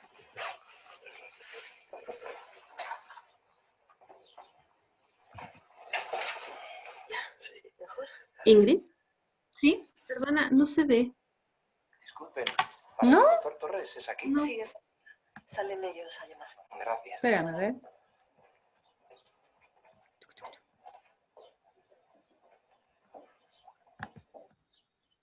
¿No se ve el video? Oh. ¿Cómo Ahí lo sí. hago? Ahí sí, ¿Ahí sí? Ya, ahí sí. espérame. Ya, espérame, lo voy a entonces... Lo voy a colocar de nuevo, ¿ya? Ahí está. ¿Se ve, Pati? Sí, Ingrid, ahí sí.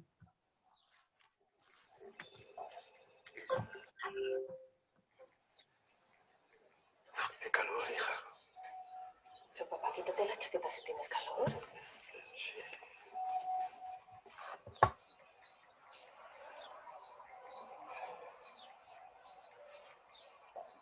Anda, quítatela.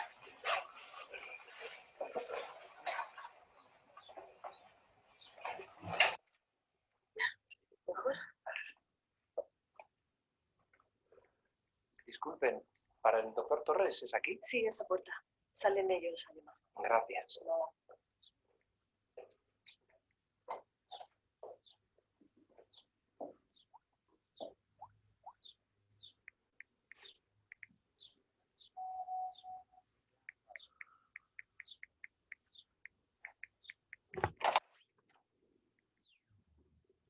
¿Pedro Silva? Sí.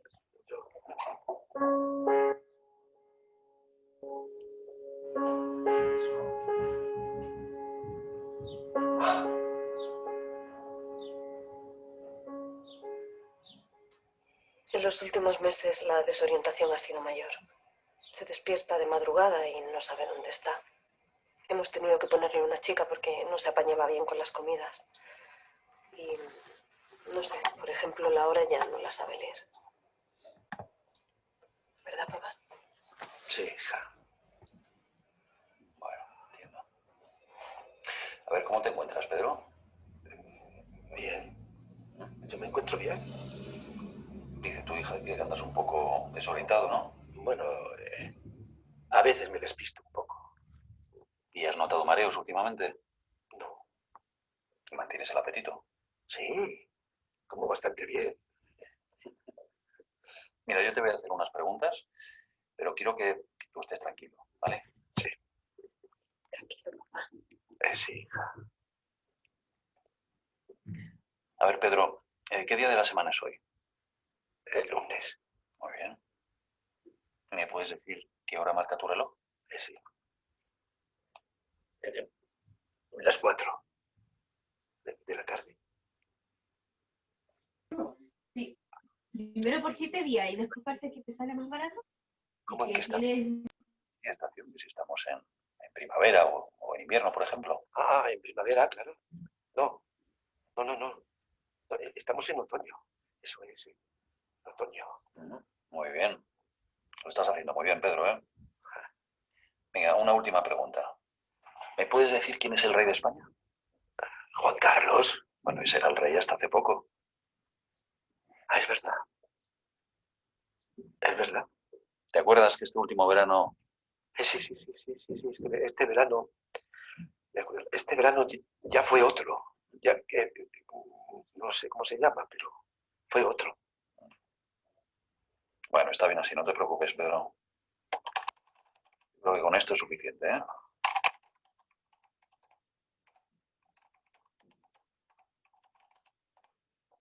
Bueno, yo creo que vamos a empezar por hacerle un TAC.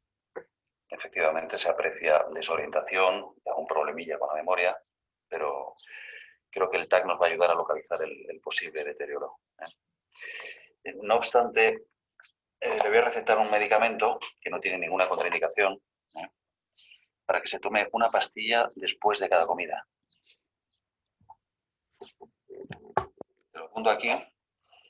Te voy a apuntar también a alguna página de internet, por si quieres buscar información. Y cuando estemos resultados nos vemos, ¿vale? Perfecto.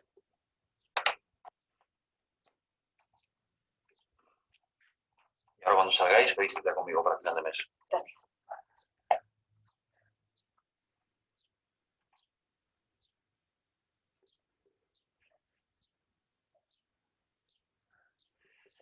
Es importante estar animados. ¿De acuerdo? Sí. Es importante ser fuerte y positivo.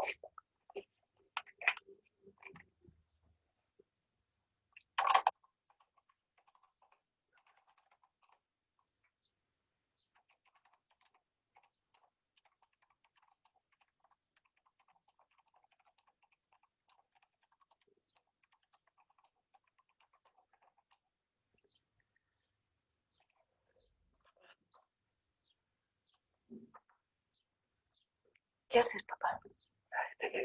Déjame, hija. Siempre se te dieron mal los acentos, Torres. Torres. Claro. Héctor, ¿verdad? De esto sí me acuerdo. ¿Perdón? Tú te sentabas atrás junto con Alonso y no había forma de haceros callar. ¿Profesor? ¿Es usted? ¡Pedro! Bueno, vosotros me conocíais como el Boni. No me lo puedo creer. Pero si ahora soy médico es gracias en parte a las clases de naturales de tu padre. No será para tanto. No, lo digo en serio. Usted consiguió que yo me interesase por algo. En aquella época que andaba muy disperso. No debió ser fácil. Me alegro mucho. Dios mío. ¿Pero cómo no lo he reconocido? Ya ves. No es solo a mí a quien le falla la memoria.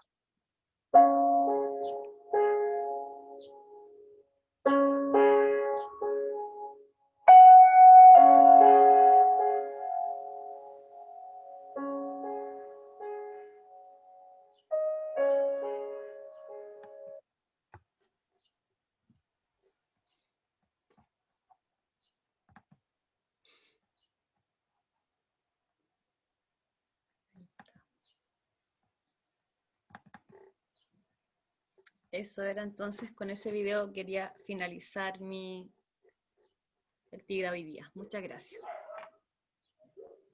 Muchas gracias, Ingrid.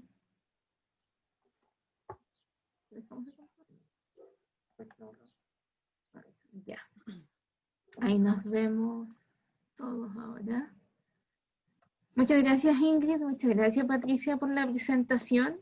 Queremos dejar unos minutitos para si alguno de los participantes quieren realizar alguna consulta con respecto a alguna de las dos temáticas.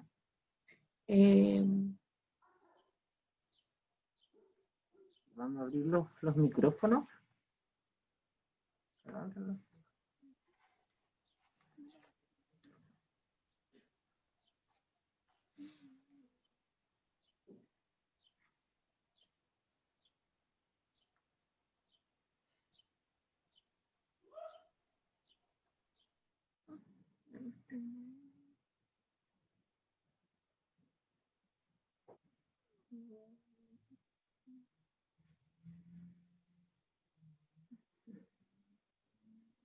Le envío una solicitud.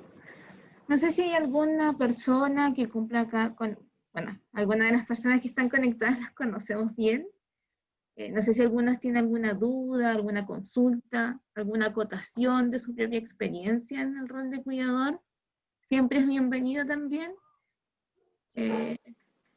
Porque como siempre decía, cada uno de ustedes tiene herramientas que no sabe que tiene con respecto al cuidado y es bueno poder compartir esa información con los demás.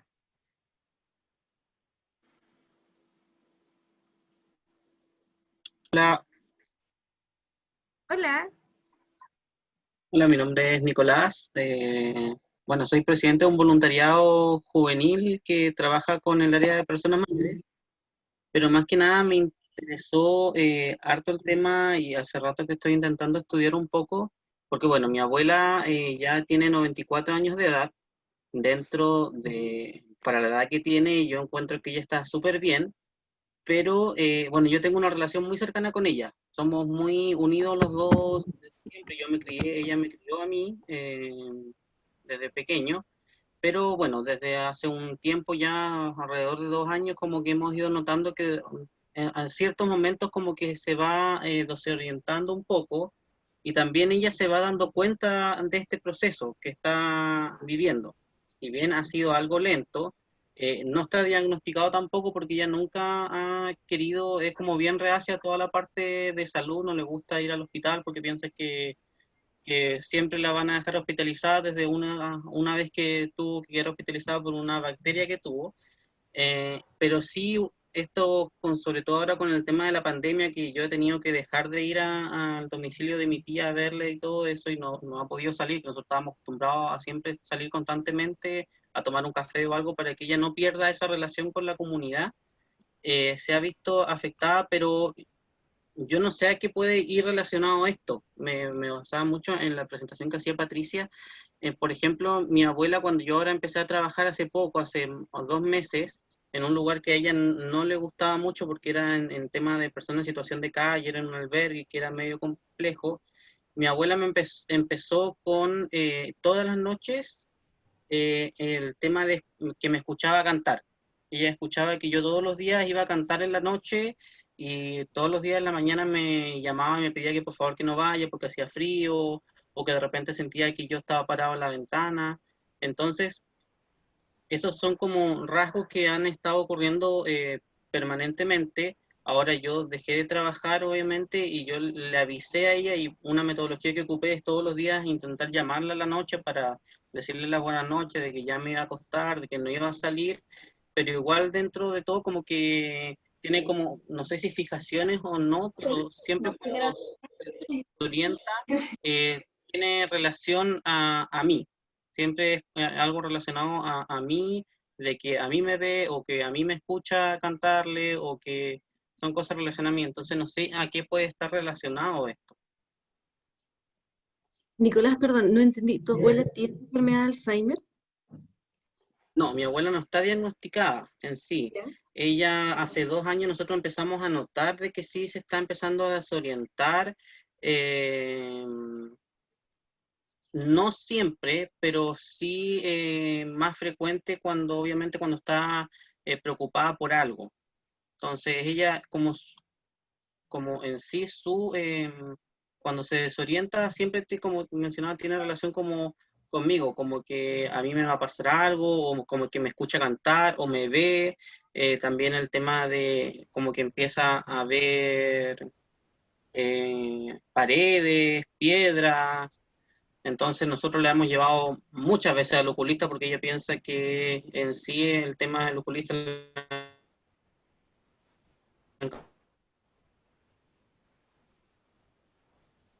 nosotros queremos llevar, se diagnostica que está empezando con algún principio de Alzheimer. A ver, espérame, varias cosas. La primera es que, o sea, efectivamente, a ver, pueden ser varias causas. Yo creo que es importante primero diagnosticar bien, porque con un buen diagnóstico uno también puede tomar medidas como posteriores.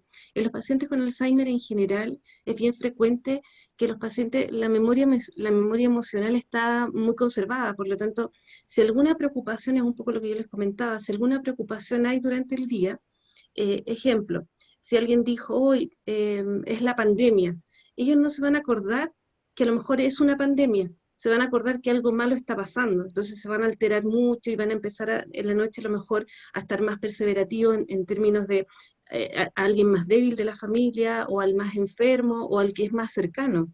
Entonces a lo mejor tú tienes una relación muy cercana con tu abuela, por eso, claro, siempre están los temas en relación a ti. Entonces, eso suele ocurrir, por eso es importante no anticipar tanto, o también filtrar lo que uno les va a contar, ¿entiendes? Porque la mayoría de las veces, a veces uno le cuenta, así como mañana tenemos que ir al doctor, incluso cosas agradables, y durante toda la noche que no se pudo ir al doctor, incluso a veces llegan a soñar y tienen muchas ideas delirantes en torno a eso.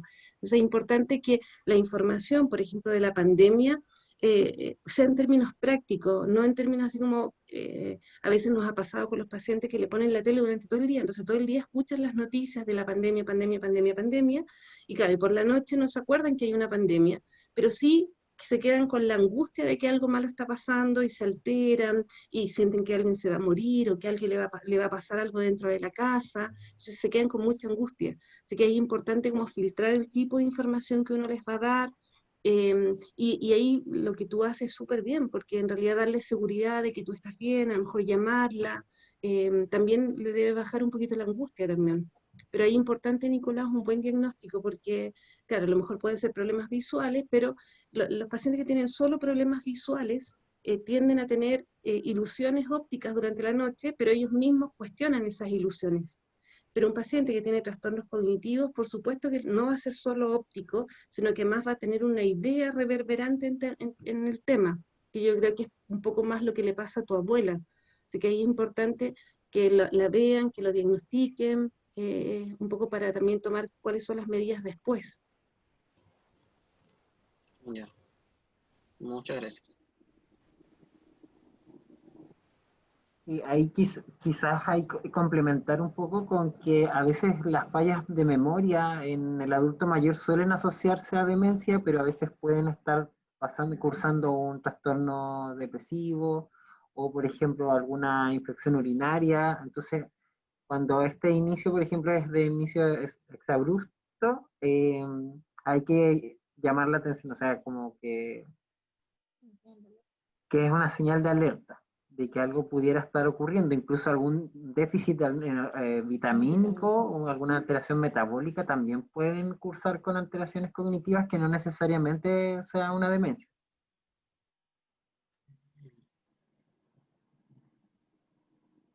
Bueno, no sé si alguien más de los presentes tiene alguna consulta que realizar, alguna duda, porque igual, bueno, algunas de las personas que hoy día no pudieron participar nos envían las consultas por escrito, ¿ya?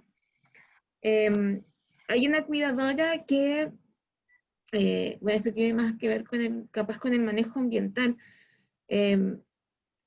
Dice, ¿cómo puedo explicarle a mi hija pequeña que las conductas irritables que tiene su abuelo tienen que ver con una sintomatología que está diagnosticada con demencia mixta y que no es hacia ella. ¿Qué edad tiene la nieta? ¿No dice? Es una niña, creo que es entre los 4 y los 5 años. Perfecto. Súper bien. Ahí es súper, a ver, primero, ese es un gran tema. De hecho, hay un libro, hay varios libros publicados. Hay un libro que salió ahora por el Mes Mundial del Alzheimer argentino, de cómo hacer cuentos con los niños en temáticas de demencia, que de hecho les puedo mandar el link, chicos, para que se lo distribuyan, porque es un súper bonito libro de que puede ayudar a acercar a los niños al mundo de las demencias.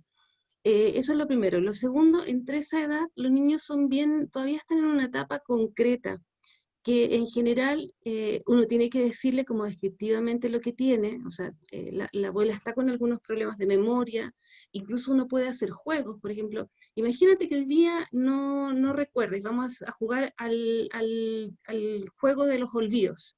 Entonces hacemos un juego de los olvidos para que también se posicione en el caso de ella. O sea, que a la abuela se le olvidan cosas, y como se le olvidan, entonces por eso se enoja, porque no se da cuenta que se le olvidan. Entonces yo te diría que eso ayuda a bajar harto la ansiedad de los niños. O sea, explicarles que es un problema de memoria y que por eso la abuela está así, pero hay que ayudarla. Entonces hay que ayudarla, y a lo mejor la vamos a orientar y podemos insertar a los niños. En general, los niños ayudan muchísimo en el tratamiento de las personas con demencia, porque es una relación bien, los abuelos tienden a mantener ese rol de abuelos, y si uno los potencia, ayuda harto. Así que yo te diría que ahí con cuentos, hay varios cuentos publicados. Mi abuela tiene Alzheimer, mi abuela olvida todo, hay otro cuento, hay varios cuentos en la red, y este que salió hace poquito que les puede ayudar. O sea, contárselo, cosa que los niños se vayan empapando de que es un problema de memoria, que no es porque la abuela está enojada con ellos, es porque se le olvidan las cosas, hacer el juego de los olvidos. Total. Muchas gracias, Patricia. Otra cuidadora nos pidió que preguntáramos acerca, esta pregunta es para Ingrid. Dice, hace poco mi suegra fue diagnosticada con Alzheimer. Si bien desde el hospital me han ayudado a comprender la enfermedad y la forma de comunicarme con ella, mi esposo aún no asimila el diagnóstico, por lo que hemos tenido diferencias de opinión con respecto a las cosas que su mamá puede o no hacer por sí sola, como las compras o salir sola. Él trabaja fuera de la ciudad y está pocos días aquí, por eso él no ve los cambios. ¿Qué puedo hacer? Bueno, es importante reconocer también que es el hijo, ¿no es cierto? Sí. Que hay un proceso de duelo de por medio. Y muchas veces nos cuesta aceptar que nuestra mamá o nuestro papá está con estos cambios importantes. Entonces sería bueno que su esposa, en este caso la señora, puedan participar de algún grupo, de alguna actividad en donde a él lo orienten, pero que lo oriente un profesional, porque a veces uno también se ciega, entonces uno piensa que la persona no está tan enferma, o que lo que está haciendo no es por la enfermedad. Entonces sería importante una orientación, pero por un profesional, que le explique qué significa lo que es la demencia tipo Alzheimer, cuáles son los cambios que va a tener su mamá, cuál es el apoyo que necesita su esposa en esto, porque como él dice que él no está siempre, y él solamente llega y está todo este tema. Entonces yo creo que lo más favorable es una buena orientación con respecto al tema y aceptar también este duelo que hay en él, entender esos dos lados. Muchas gracias, Ingrid. Hay otra pregunta de una cuidadora que habla sobre esto de las... dice, hay días que mi madre de manera repetitiva desea irse a su casa. A veces siento que me lo repite como 30 veces. No sé qué hacer. Mira, ese es un gran problema actualmente, porque una de las indicaciones que nosotros dábamos antes de la pandemia era sáquenlo a dar una vuelta. Por ejemplo, si dice, no, esta no es mi casa, súper, nos vamos a ir a la casa, mamá, entonces ahora.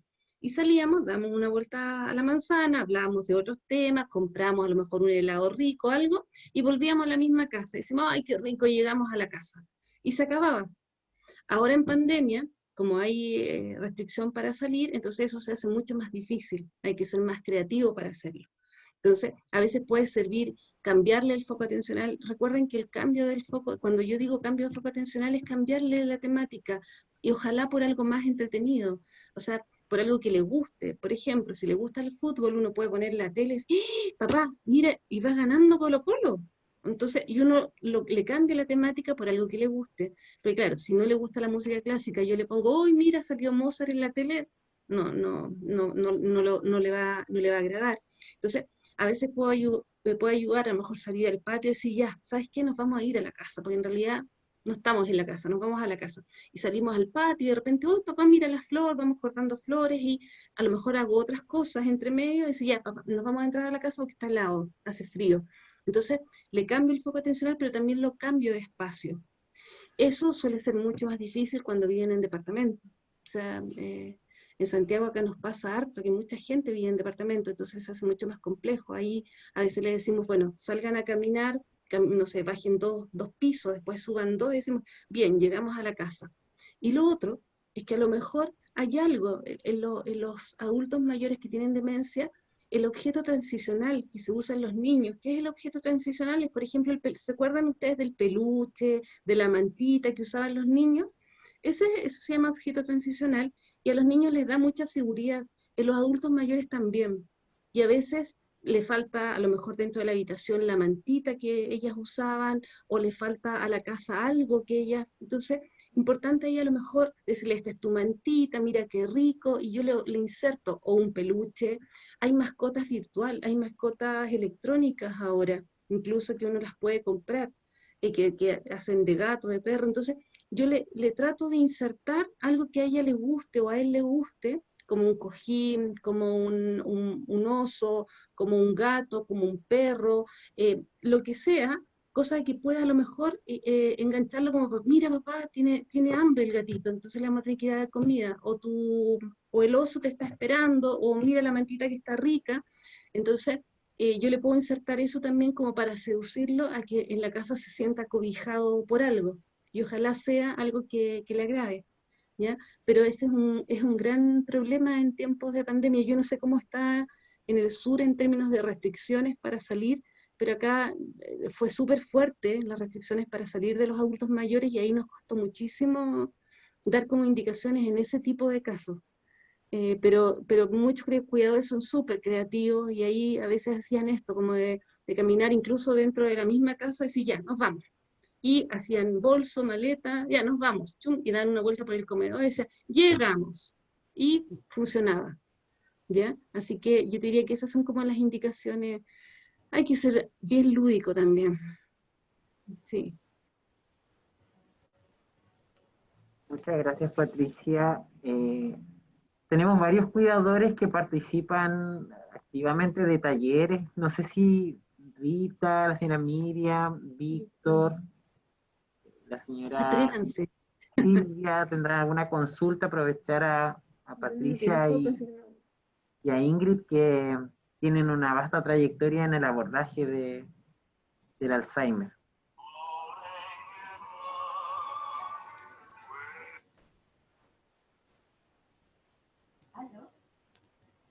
Rita.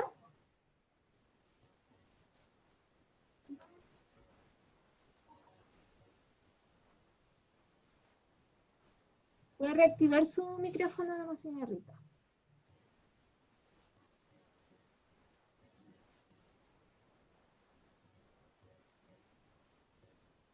¿Ahí?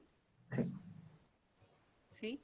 No, es que yo les hacía el comentario de que yo justamente estaba en ese problema, ahora, en este momento, que se quiere ir. Ya. Entonces, sí, es un tema de todos los días, todos los días. Rita, ¿y todo el día o más en la noche, tarde-noche? Es como ahora en la tarde, generalmente desde las 4 en adelante. Sí. Justamente es el fenómeno de sundown, o sea, alrededor de las 4 o 5 de la tarde, efectivamente, es cuando nosotros volvemos a la casa, y claro, y ahí se presenta lo que tú dices. ¿Y qué hace Rita para manejarlo? Bueno, generalmente lo que hacía antes y ahora cuando puedo, la saco. La saco a caminar, a dar una vuelta, o si puedo llevarla en el auto. Como eso que esa la saca un poco de su tema, pero también me ha pasado de que hemos salido a caminar y hemos andado así como un buen rato y ella sigue con el tema. Ya. Incluso un día me llamó la atención que llegamos a la casa y ella que no, que ella tenía que irse. Rita, ¿y ahí no has probado ponerle alguna actividad, por ejemplo, alrededor de las 5 de la tarde, alguna actividad, por ejemplo, entretenida, un juego de mesa, baile, escuchar?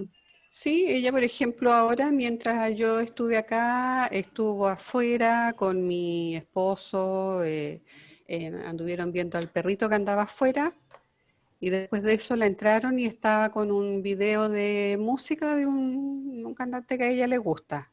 En eso Ya, estaba. Pero súper, ahora ya me vino acá a buscar porque tiene que irse. Eso lo ya. tengo aquí al lado mío. ¿Y está Sí. usando algún medicamento en la tarde, noche o no? Para dormir en la noche sí, está con la quetiapina 150 y con la esopiclona. Ah, perfecto. ¿Y en el día no Con tiene que esos dos.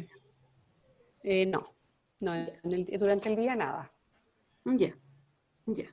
Sí. Que si eso se hiciera inmanejable, a lo mejor podrías pedirle al doctor que te dejara un poquitito de quetiapina, sobre todo a esta hora como el fenómeno del sundown, que ayuda bastante. La quetiapina es un buen antipsicótico, un buen medicamento que ayuda en dosis bajas, por ejemplo, a esta hora tranquiliza bastante. Entonces mezcla las dos, lo farmacológico con lo no farmacológico. Ya. Independiente de lo que ella esté tomando en la noche, igual puede ser durante el día. Sí, las dos, o sea, la quetiapina en general en pacientes con Alzheimer se puede dar en la mañana, en esta hora del fenómeno de la luz y en la noche para dormir. La dosis más alta se da en la noche porque el efecto es para dormir y durante el día se dan dosis más bajas. Entonces ahí sí Ya. es muy inmanejable, puedes pedirle a tu doctor que si le puedes dar aumentar a lo mejor una dosis durante el día. Sí, ella en una oportunidad estuvo un tiempo con la risperidona, la gotita, pero yo notaba como que en la mañana ella como que queda como bien afgerada durante la mañana. Entonces, a raíz de eso, la verdad que durante la tarde no le daba nada para que anduviera más activa, digamos. Pero como Sí. digo, este tema es todos los días. Sí.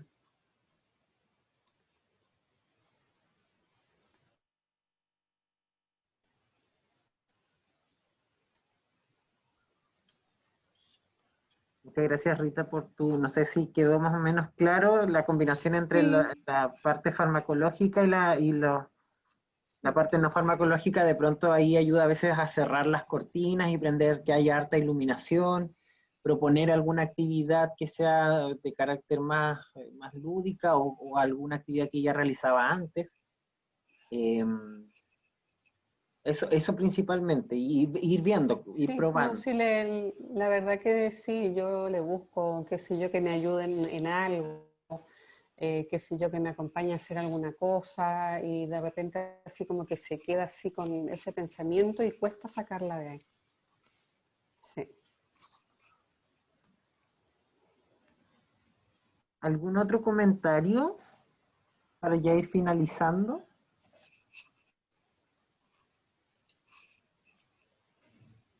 ¿Sí? ¿Camila? ¿Sí? Dice que no se puede hablar.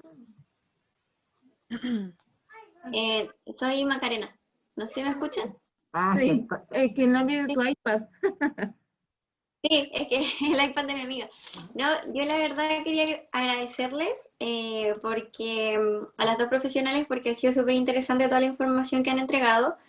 Yo, bueno, y agradecerle a todo el equipo de la unidad de memoria del Hospital Clínico de Punta Arenas porque para mi familia han sido un gran apoyo. Mi ella fue diagnosticada, bueno, fue pesquisada tempranamente, ya lleva como 3 años y gracias a Dios no ha tenido un avance así rápido. Y la unidad, bueno, todos los chicos nos han ayudado a a afrontar todo este proceso como familia y a aplicar distintas técnicas. En ese caso, bueno, por la situación de la pandemia, yo no he podido, soy bien unida con mi yaya, pero no he podido estar con ella físicamente. Lo que sí logramos es hacer que aprenda a hacer videollamada, y cuando es a hora de la tarde, que es cuando por lo general como que se tiende a angustiar o quiere irse o extraña cosas, hacemos una videollamada y la logro sacar del foco en el que está, y después de eso se acuesta, porque se acuesta súper temprano, 6, 7 de la tarde, y ya duerme tranquila prácticamente hasta las 5 o 6 de la mañana, que empieza de nuevo toda su jornada. Entonces quizás para ver si es que pueden algunos utilizar estas tecnologías, porque en mi caso, con mi abuela ha servido mucho. Incluso ha sido tanto que ella de repente no sabe hacer la videollamada por WhatsApp como debiese ser, pero en mi caso me marca cuando supuestamente algo le pasa o algún vecino apareció por la casa, que son cosas que no ocurren, pero ella quiere contarlo, me marca así y me marca, y yo después le hago la llamada como corresponde para que ella me cuente, y eso le baja mucho su ansiedad, como el hecho de poder escucharle la historia que ella siente que vivió. Así que, bueno, eso, y en verdad agradecer por todo la información que entregaron ahora. Muchas gracias, Macarena, por tu comentario. Miren, por el alcance de tiempo, me parece que no podemos dejar esta charla hasta acá. Siempre agradeciendo a Patricia y a Ingrid la disposición por haber hecho esta charla con respecto al manejo ambiental y al autocuidado. Esperamos que toda esta información les haya servido harto a todos, como nos sirvió a nosotros también. Siempre es bueno seguir aprendiendo, ¿cierto? Y nada, agradecer. Oye, antes que terminen, me gustaría dejar los invitados junto a Patricia a nuestras actividades que nosotros actualmente tenemos en la Isla Corporación. Hay talleres de acompañamiento tanto para el adulto mayor con Alzheimer como para el adulto funcional. Entonces hay talleres de estimulación cognitiva, taller de cuentacuentos, de noticias, hay un taller de música del recuerdo los días viernes. Estos son actividades de lunes a viernes, y hay un grupo de apoyo que realizamos los días jueves a partir de las 7 de la tarde, en conjunto con José, que es otro psicólogo de la corporación. Entonces, no sé si anotar acá el link de la corporación, para que cuenten con nosotros igual y puedan participar de estas actividades si les interesa y sentirse más acompañaditos también. Se pueden unir todos los lugares. Otra cosa, igual acotando lo que dice Ingrid, Corporación Alzheimer no solamente tiene una página de Facebook donde suben harta información interesante, nosotros la seguimos, sino que también tienen un canal en YouTube, que en algunos casos nosotros mandamos también esos links a algunos cuidadores con respecto a esa información. Así que como las páginas de redes están, es bueno ocuparlas. De todos modos, nosotros igual vamos a socializar las actividades de Corporación Alzheimer a través del grupo de WhatsApp que tenemos con los cuidadores, ¿ya? Donde nos mantenemos comunicados en este tiempo de pandemia. Bueno, y comentar finalmente que dentro de esta charla se unió también Bárbara, que es, bueno, es nuestra jefa, es neuróloga ella de la unidad de memoria, y Camila, que es fonoaudióloga, ya que también estuvo presente la enfermera de la unidad. Igual agradecido por... Y Catherine Durán, igual que la trabajadora social. Y agradecidos también de su participación. Muchas gracias por la invitación. Bien, les vamos a pedir si es que pudieran, sí, Patricia e Ingrid, que nos envíen su presentación para poderla compartir con los cuidadores. Sí, ni un problema, la mandamos sin problema. Muchas gracias por la invitación, gracias por esta instancia, y de verdad apoyarse. La única manera de sobrellevar momentos súper difíciles, sobre todo en pandemia, es apoyándose. Así que esta instancia de la unidad de memoria es una instancia súper bonita que hay que replicar en todo el país, por eso estamos nosotros por el Plan Nacional de Demencia, que tiene que extenderse a todo el país, no solamente en algunas regiones. Así que cariños a todos. Ya, pues. Muchas gracias. Muchas gracias. Gracias, a cada uno de Miguel, ustedes. muchas gracias Marcela, muchas gracias Ingrid y Patricia. Muchas gracias por todo. Muy No, bien. Buen fin de gracias. semana. Muy bien. Chao, eso, disfruten. Gracias.